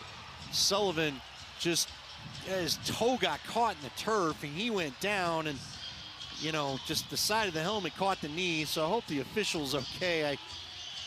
I don't know. Not really something to laugh about when a guy gets his knee taken out, so I'm hoping everybody's okay. It looks like all the officials are moving okay around there, so just don't want to see a guy blow his knee because the helmet came in there, you know, Jamie? Yeah, Turf monster gets everybody. They're tough, too. Referees are tough, too. No, I know, but, you know, there's tough, and then there's a guy coming at your knee when you don't expect it. There's Reese Dutch with the shot turned away, but that'll reset the shot clock. Minute 13 to go. Mammoth working around again. They've been patient in their power play sets tonight. Left to right, back to the right, now up to the middle. Back to the right with Dutch, back to the middle, good shot. Connor Robinson finds a way to just get nice little spin shots in traffic. Now ahead, there's a great opportunity for Saskatchewan. That'll go off Dylan Ward and it'll head the other way, but that was a nice little breakaway, a sneaky breakaway opportunity for Holden Garland. Yeah, and a nice heads-up play there by Bouquet. He saw his man streaking, and these guys practiced that. It didn't end up right in his stick, but Bouquet put it kind of one bouncer so that Holden Garland didn't have to turn his head and just kind of run into it. Oh, they tried to feed that middle spot again. Oh, but they come up with a loose ball to McLaughlin. Trying to run the other way was Jake Bedreau. And again, that big, these long, loose ball battles, I guess I'm just not used to seeing. Now we're back in that no man's land of 16 seconds you talked about. The Mammoth were able on their last power play to take advantage of it with a backside goal. Technically wasn't a power play goal, but it was literally seconds after the man got back onto the floor. So we'll see what Colorado does here. As out of the box is Mallory. He goes to the middle. Mammoth tried to feed the middle to Kinnear. Kinnear gets knocked down. Saskatchewan is playing a very physical brand of defense. Is that Beers again? That shouldn't be any shock if that's who it is. Yeah, I want to point something out there on that last play. You'd mentioned the guy coming out of the penalty box. But Colorado Mammoth sent a righty off to the bench and went strong left so that they can keep three guys on that short side, so it's a far run for the guy to get back in, and then Dylan Kinnear ends up wide open. That's a beautiful heads-up play there. Good coaching. Good catch by you. 9-9 the score, as you can see on your TV. Neither team has led by more than a goal since the first quarter. It's been an amazing back-and-forth game and a lot of fun. We got a delayed penalty coming. I don't think Bouquet realizes it. Yeah. Church is waving him on the Keenan bench and wants he's him not off. going. Keenan kind of put the hands to this guy like, what are you doing? But, you know, they've got Bouquet listed at 332. I don't think he wants to run all that much. There's another big save by Dylan Ward, but he's down, and a good rebound, loose ball for Saskatchewan. Now Colorado's going to touch the ball, grab the possession, and Saskatchewan is going to get another power play, and it looks like probably going to be an off-ball slash, it looks like here, and I think it's Anthony Joachim that's going to the penalty box. I got to be honest with you, Lintner said something again. Colorado minor penalty, slashing. I just wondered, the guys that frankly look, I think, a little bit frustrated that the netminder didn't leave for the extra man. Colorado, we saw with Zed Williams, I believe, on his second goal. They took advantage of that 6-on-5 situation and as you waited for the call, but Bouquet didn't leave the crease. Mark Matthews with a huge shot. Big save. Matthews got his own rebound, and he almost put it in. Oh, I honestly thought that was in, Jamie, but no, it hit the pipe, caught the sleeve of Ward, and now the Mammoth get the other way. I honestly am a little curious to see if Quinlan doesn't decide to challenge that one. Now we're up high. It just looked to me like it was on the inside of the pipe. That doesn't mean it's all the way over the line. I'll trust the officials' eyes over mine, but boy, I thought they were about to take the lead. There's a shot that time from Robinson. Does the Mammoth have a minute 20 to kill on this power play? That's a big loose ball there. Bill, they just killed 30 seconds of the power play. They got an opportunity to kill another 30, and that'll leave Saskatchewan with about 40 seconds. Now, this Saskatchewan power play is dangerous. I believe they're 1 for 1 tonight. Are they not on it? No. Thought they got that goal on the power play. Okay, they're 0 for 1 tonight. They've not had a lot, and that seemed to be a burr in the saddle of Quinlan earlier. Now another loose ball opportunity. And we've got the shot clock violation, which will take us to our first break of the fourth quarter. We have a 9-9 game and still 47 seconds of power play time to go for Saskatchewan, who will have the ball when we come back. We got a great one, as we usually do, amongst these Western Division opponents. Come on back to see if anyone can take the lead.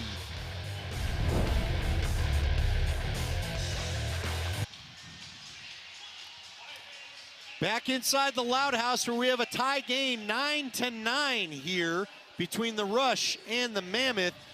We still have some power play time, about 41 seconds left here in this Saskatchewan power play, and they've got the ball. Let's get some thoughts on how this fourth quarter's played out so far from John Gallant. Thanks, guys. You know, both benches during that timeout, very calm. You know, obviously Colorado coming off the championship last year. Let's remember this, the core of this Saskatchewan Rush team has won multiple championships as well in this league. So very calm, very relaxed, but there's a big time importance here in this last 9 minutes. It was a nice shot, just missed that bottom corner. There's a real big importance in this last 9 minutes for the season series here between these two teams. So they're calm, relaxed, the play's picked up, but the championship caliber of both teams is going to shine through here in the last 8.5 minutes. Wild action, thank you, John, right there, as there was not a shot clock reset, so now the teams are back to even. Joey Capito almost had himself a very clean breakaway, one of the fastest players on the Mammoth still. He couldn't corral the ball, though, and then the second time he threw it to Gillis, and it hit the back of his helmet. So now Colorado gets their player off, gets another offensive player on. You see Zed Williams, shot clock was running down, so Zed just gives it up and Mammoth go back to play defense. Nobody wants to make a mistake, but both these teams still feeling loose to me right now, Jamie.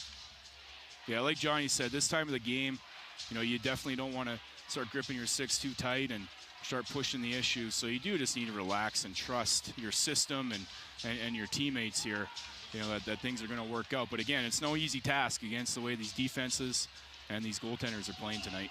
Keenan with the shot, swallowed up by Dylan Ward, right on the logo off the chest pad. He gets it to Edwards. Edwards is going to come up floor. Everyone's going to sub. And Edwards waits for the rush of Rush players, no pun intended, didn't do that on purpose, yeah, you see to come towards him. Sorry, Andy, you see the pressure there. As soon as the Mammoth stepped over center, they put some pressure on. Oh. Shot and score! Guess who? Connor Robinson. I talked about a heat check earlier. You know what's so funny is Connor in tight has not nearly been as effective as he's been by out by the line this evening. Yeah, I mean, it's just, this guy should be the logo of how you shoot overhand. And, you know, you see that wind up, he leans that head back, and it's just that true, perfect overhand textbook shot, that high to low snap, you know, to the far side, stick side on Alex Bouquet. And that's a huge goal to go up by one here, and this faceoff is critical, Andy. Again, the Mammoth with the lead. Messengers had the advantage on faceoffs tonight. He wins it to himself. And now Saskatchewan's going to get their crew on. We always talk about when Dylan Ward shines, it's always the fourth quarter. We saw him do it all last year. There's something about the fourth quarter. He just steps up, and those are the shots that Dylan Ward wants to see, and that the Mammoth are letting the Saskatchewan Rush take there. And that's going to play right into the way Dylan Ward plays. Oh, wait, Cutter. They get it in. A nice shot from Zed. He was trying to get a shot off, get his feet right, get his hands where he wanted. Didn't quite get all that pulled off, but did pull off a shot. Yeah, it's a tough one there coming in on his opposite side. His stick wasn't to the middle, and tough to get a shot off there when you're moving that quick and you have three guys trying to put you on the ground. Another save by Ward. You mentioned the fourth quarters. Ward had a big one against Calgary last week. Oh, he tried to hit Jalen Chester just out, and a nice behind-the-back shot from Chester. But now it'll come the other way. That's a good attempt there. I think you got to keep Bouquet on his toes now and, get those transition looks, and a sneaky play there by Chester. Noah Lieber, D'ing up. I was going to ask you, is that one where you want to kill a little bit of time? You're fine with the shot there? At this point of the game, I think you got to trust your guys, and you want to take that shot. Oh, a little snag that time as the defensive pick didn't quite work out. We're going to get a call, though. Man, Joey Capito was able to grab that. I guess we're going to get is it a pick? Maybe a cross check? Doesn't matter. It's going to be another Saskatchewan power play. Yeah. Colorado thought for just a half second they were going to have a breakout. And Warren Jeffrey not happy about that one, as words from the official. Colorado penalty, 2 minutes. So a holding call. Again, looks like an off-ball call. We saw a slash earlier. And, I think it was the stick coming up high there that kind of caught him. And Saskatchewan player goes down, and the Mammoth going to be down for 2 minutes here. I don't know that Warren thought he had that much strength on the stick to pull him down, but when you get the stick around a man's neck, the refs are going to tend to blow the whistle every time. No reset here, about 10 on the shot clock, and look for the rush to get a quick shot here. Matthews with it, always dangerous. I think that one went off hope. Ward snags the rebound out to a familiar face in transition in Capito. Capito going to the cutter. And that time, just not enough room. See, now that one I would pull out. I think that was a force there. Eli McLaughlin had a step on his guy, but credit to the Saskatchewan defender, just put his stick in his face there. That one was knocked down. That would have been a good opportunity for the Mammoth to kill, hopefully 30 seconds, but opportunity for the rush back on the power play. Oh, that backside again. Now, it must have hit the outside of the net. I think that was in. I think there's no question that was in. We're going to see this, and then we'll see a challenge. Challenge flag's already in the, middle of the Mammoth logo. That was a score from Capito. You and I saw it, so unless it hit the outside of the net, which it... Ooh. We'll see the... No, it's inside there. It's inside. You're absolutely right. Littner is sure it's in, and I think, the guy who shot it there... I'm sorry. You know what? I'm looking at the overhead, and we've got the TVs on. Watch the overhead when we get a look at it. It's in. Dylan Ward's hand knocks it back out. Littner saw it, and this is going to be a tie game. The 11 for the Mammoth is going to come off. The 10 is going to go up for the rush. Quinlan is furious with the refs. And I'll tell you what, the refs do a great job. That time, I can understand Quinlan's frustration. That to me looked from, but we're in a different vantage point. We're up high. Well, the ref was on the backside there too, so it was hard for him to see the goal there. And in fairness to the ref, watch here. It's caught up in the glove of Ward, but it's over the line. Watch this late pop out here, and you can see it. There it is. It's rolling in the goal. Well, you see Quinlan is sure. His players are sure.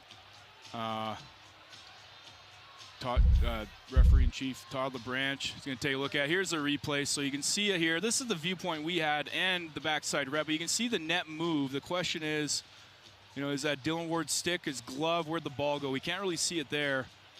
If we had the overhead or...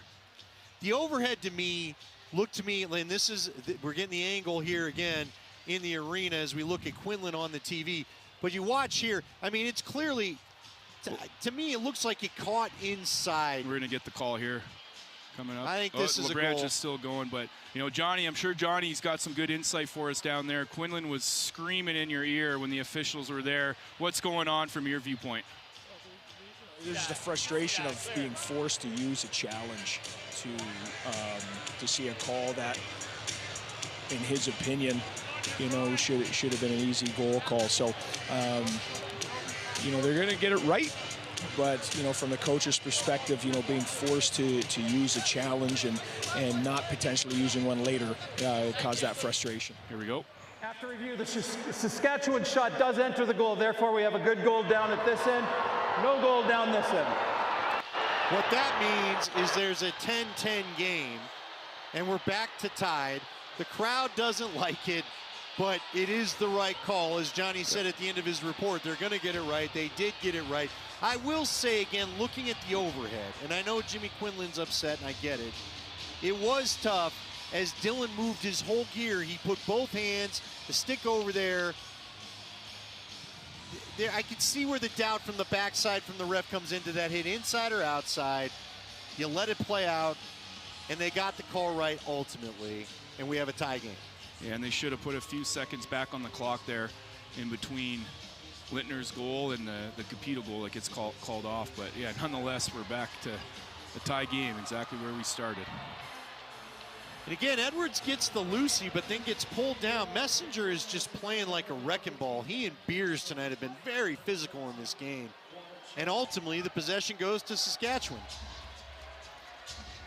And that's always been the Russia, you know, Johnny mentioned the championship years. And this team has been built on defense. You mentioned those two guys, and you know, Ryan Dilk's out of the lineup tonight, another guy that's just a huge asset. But over the, you know, Kyle Rubish, defender of the year multiple times, and you know, so you goes to show you defense wins championships, and they're definitely playing championship defense right now. All right, we'll see you as the best defense in the last 4:42. We've hit our last break of this game. It'll be Mammoth ball after a shot clock violation when we come back. We've had a great one so far. See if we get it decided in regulation or if we need free lacrosse.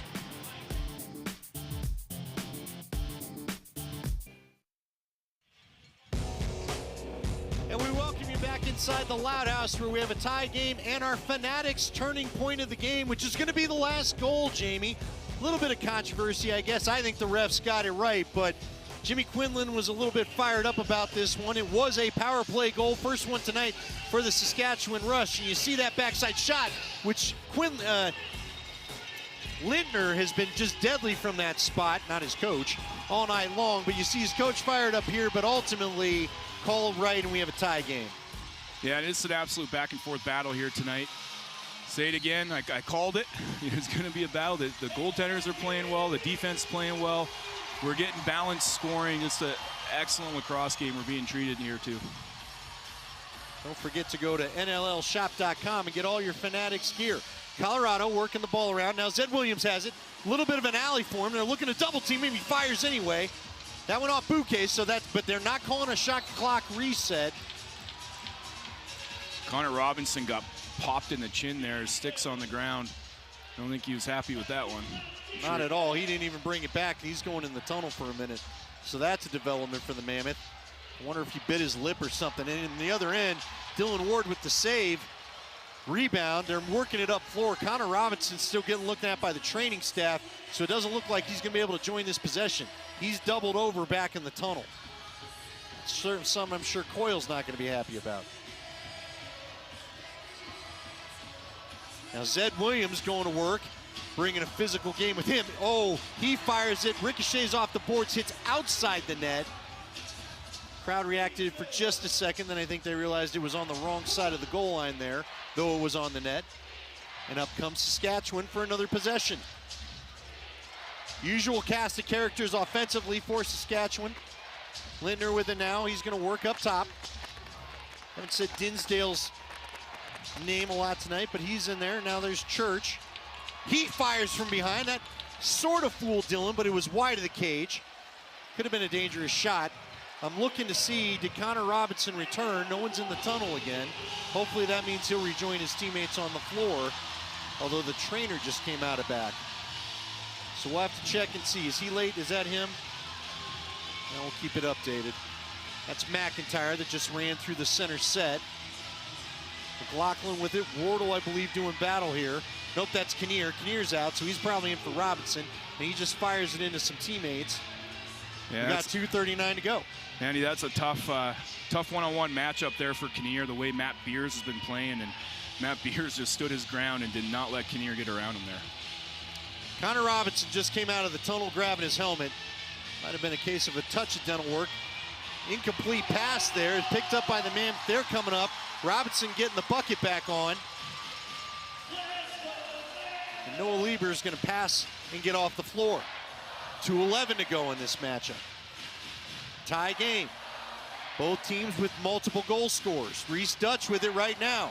He knows a thing or two about scoring big goals in his illustrious career. Nice little dodge. Shot to the outside. Not a shot clock reset. McIntyre had the loose ball for a moment, but he loses it. Here comes the rush. Another little pass inside, harmlessly bounces to Dylan Ward. He's going to get up to Josh Sullivan. Sullivan can't handle the pass, so he'll go up to Chaster. And I would imagine they'll wait to get their offensive players on the floor. Chaster just with a short jog over to the bench. He gets it to the patched up Connor Robinson, and here we go. Minute 58. Colorado working low corner. That's Zed Williams. There's a shot off the pipe. Colorado can't corral the rebound. And they're going to keep it with Colorado.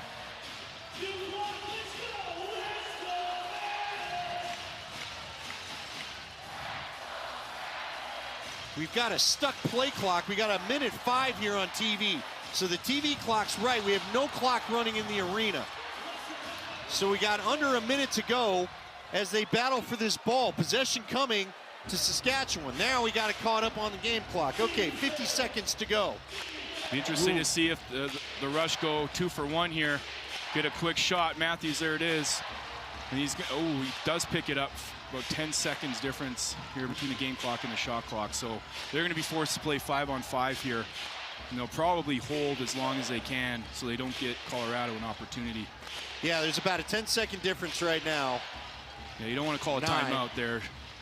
Go 6-on-5. It's still too much time. Keenan, he's been big. He gets knocked down by Warren Jeffries. The swim move didn't work. Now they're going to call the timeout. That's an unfortunate event there for Saskatchewan, not what they want, and that's going to be plenty of time for Colorado to drop a 6-on-5, and you can see the 6 players already on the floor, huddled around Coach Bishop with the clipboard here. You know, again, we talked about it there at the end of the first half. You know, what's the Rush strategy here? And John, you know, at this point of the game, tied 10-10, you know, they're going to get the last shot here. Do you put some pressure on this Mammoth defense? They got a good look there, or sorry, Mammoth offense. They got a good look there at the end of the first half. Probably going to be the same look here. What do you think? Yeah.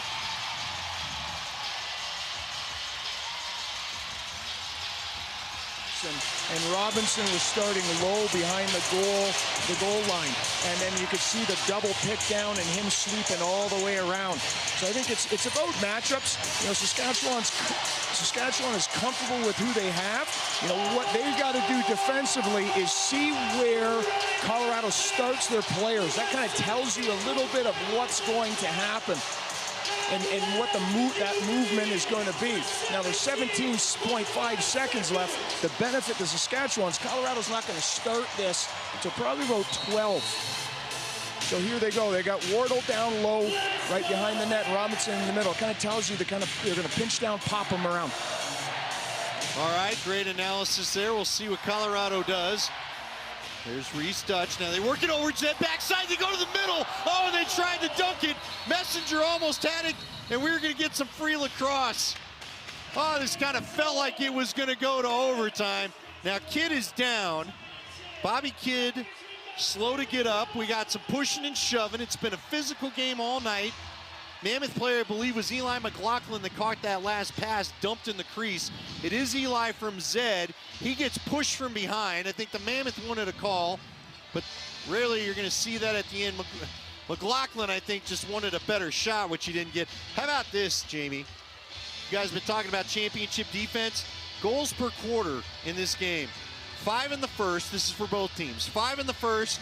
7 in the second, 6 in the third, only 2 goals, 1 goal for each team there in that fourth quarter. You see the overtime rules on the graphic. They like to call it sudden victory or sudden death. Depends on if your glass half full or half empty. I grew up with sudden death. First team to score wins, 15-minute period, and 1 timeout per team. You just kind of felt this, didn't you, Jamie? When we got under 5 and they were tied. I threw it out. I talked to Colorado Mammoth GM Brad Self before the game, and he's getting his thoughts, and he asked my thoughts, and I said, I think it's going to be a 9-8 type game.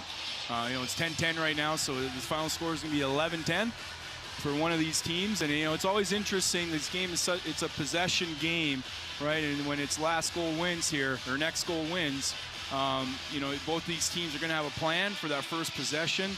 It's always interesting to see if maybe, you know, off the face-off, if one of the teams call a timeout. But, you know, I think both these teams are so well coached and so well prepared, and they have so much trust in their guys that I think they're just gonna play this one out here. But well, this is where I know I used to talk to Steve Govett about this all the time. The now Seals general manager.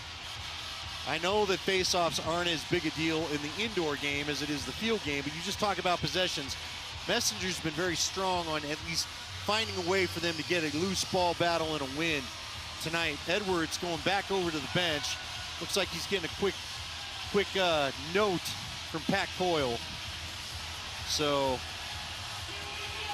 it's gonna be interesting. We got the loose balls are tied at 9. Top loose ball men for each team. It's been quite the battle here. It's what you'd expect. This is really why that first game of the year, where it was just a party out in Saskatchewan, was such a surprise, because this is normally what you're expecting. Face-off underway, so's overtime. Messenger just knocks down Edwards. Loose ball out there for the taking. And are we getting a timeout, or are we getting a push? Nope, we're getting a timeout. Saskatchewan's going to set up their possession. So you got head coach Jimmy Quinlan pulling out the board here. And again, we talk about the veteran presence here, this offense, and but we have contributions. They have that secondary scoring. You don't have to rely on Matthews. He's been distributing the ball well tonight with 4 assists, but you got Dan Lintner with 3 goals. Robert Church, his typical self, with 4. Ryan Keenan contributing 2. So balanced threat here, but again, anybody can put the ball in the net. Well, that only tally for Saskatchewan in the fourth quarter came on that power play goal. Neither team wants to put the other on the power play here, although, frankly, neither power play has been all that special. Each one only produced 1 goal in 4 tries tonight. So Quinlan maybe was heard. After falling down in the power play deficit a little bit early, they end up even.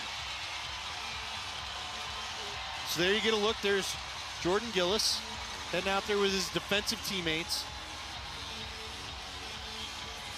Yeah, like John mentioned earlier, I think it's all about the matchups here.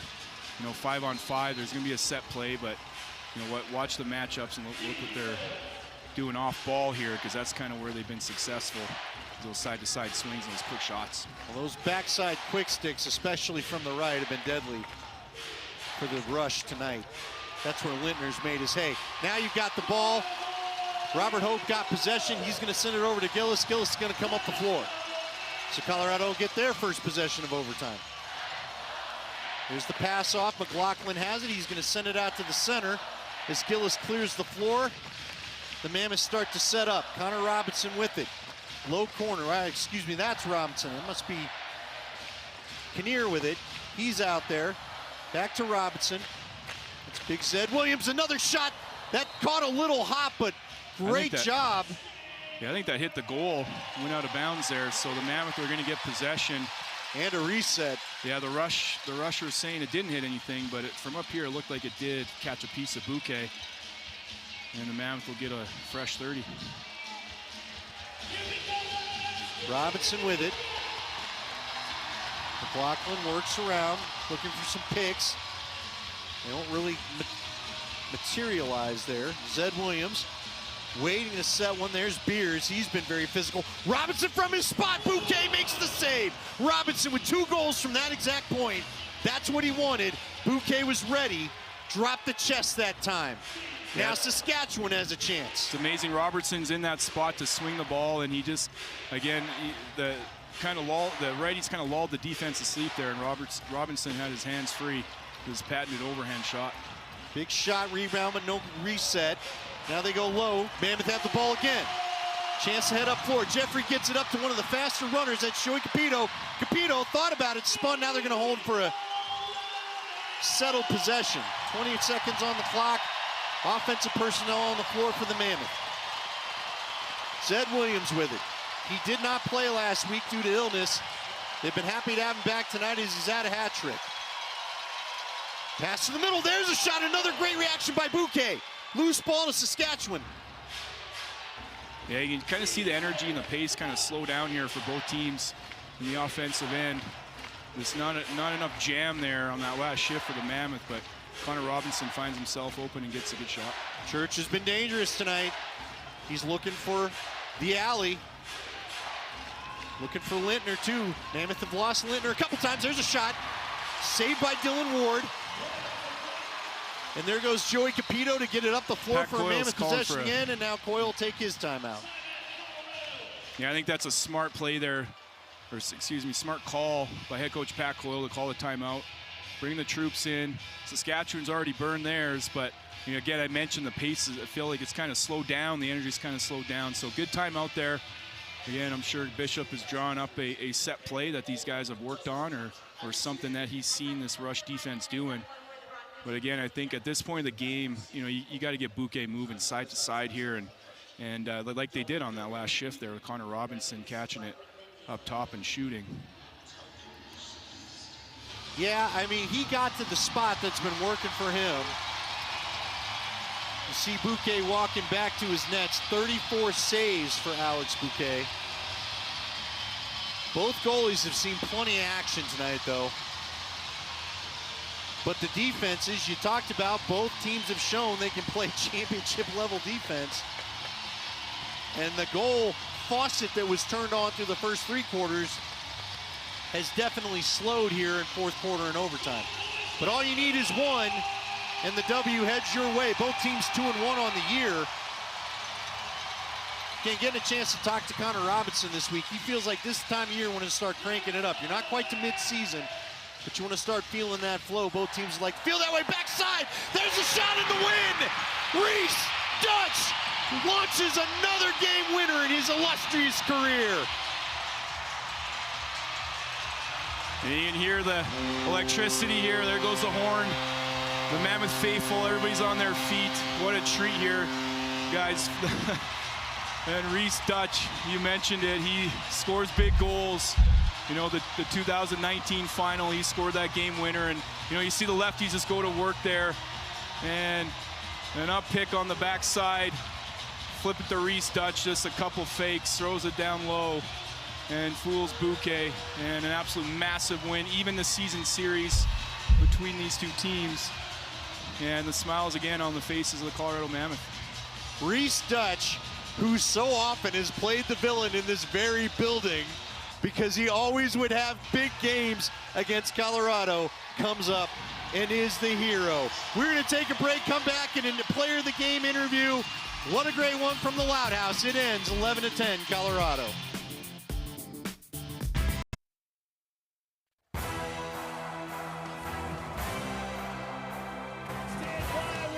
Fanatics Experience, officially licensed everything, and by Guaranteed Rate.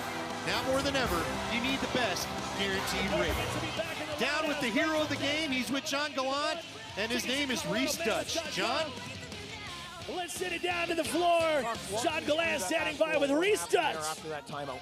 You know, that wasn't how we drew it up, to be honest, but we all had a role to play, so all 5 of us needed to be moving, and, you know, they actually picked up our play, but it made me back open on the backside, so finish.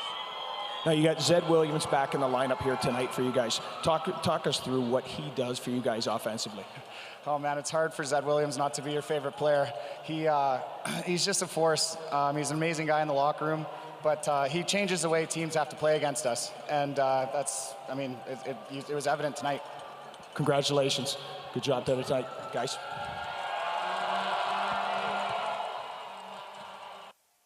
Here's tonight. Reese Dutch, how do you do it tonight there, Jamie? What a great last play. It's funny, I'd have said that's exactly how he drew it up because it worked to perfection. Yeah, and I didn't realize that was his only goal of the game, but I didn't realize he had 6 assists. And again, just going back to how unselfish this Mammoth offense is, Reese Dutch, what a pickup for the Mammoth here. Comes up big for him at the end of the game.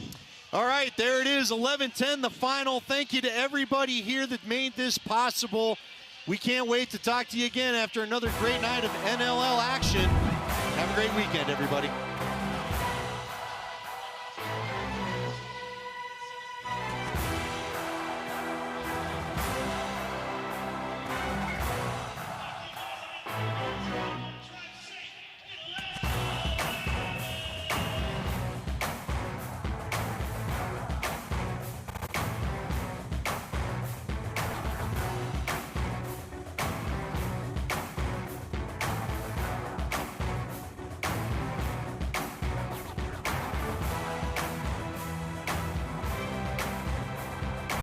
Eat like a king.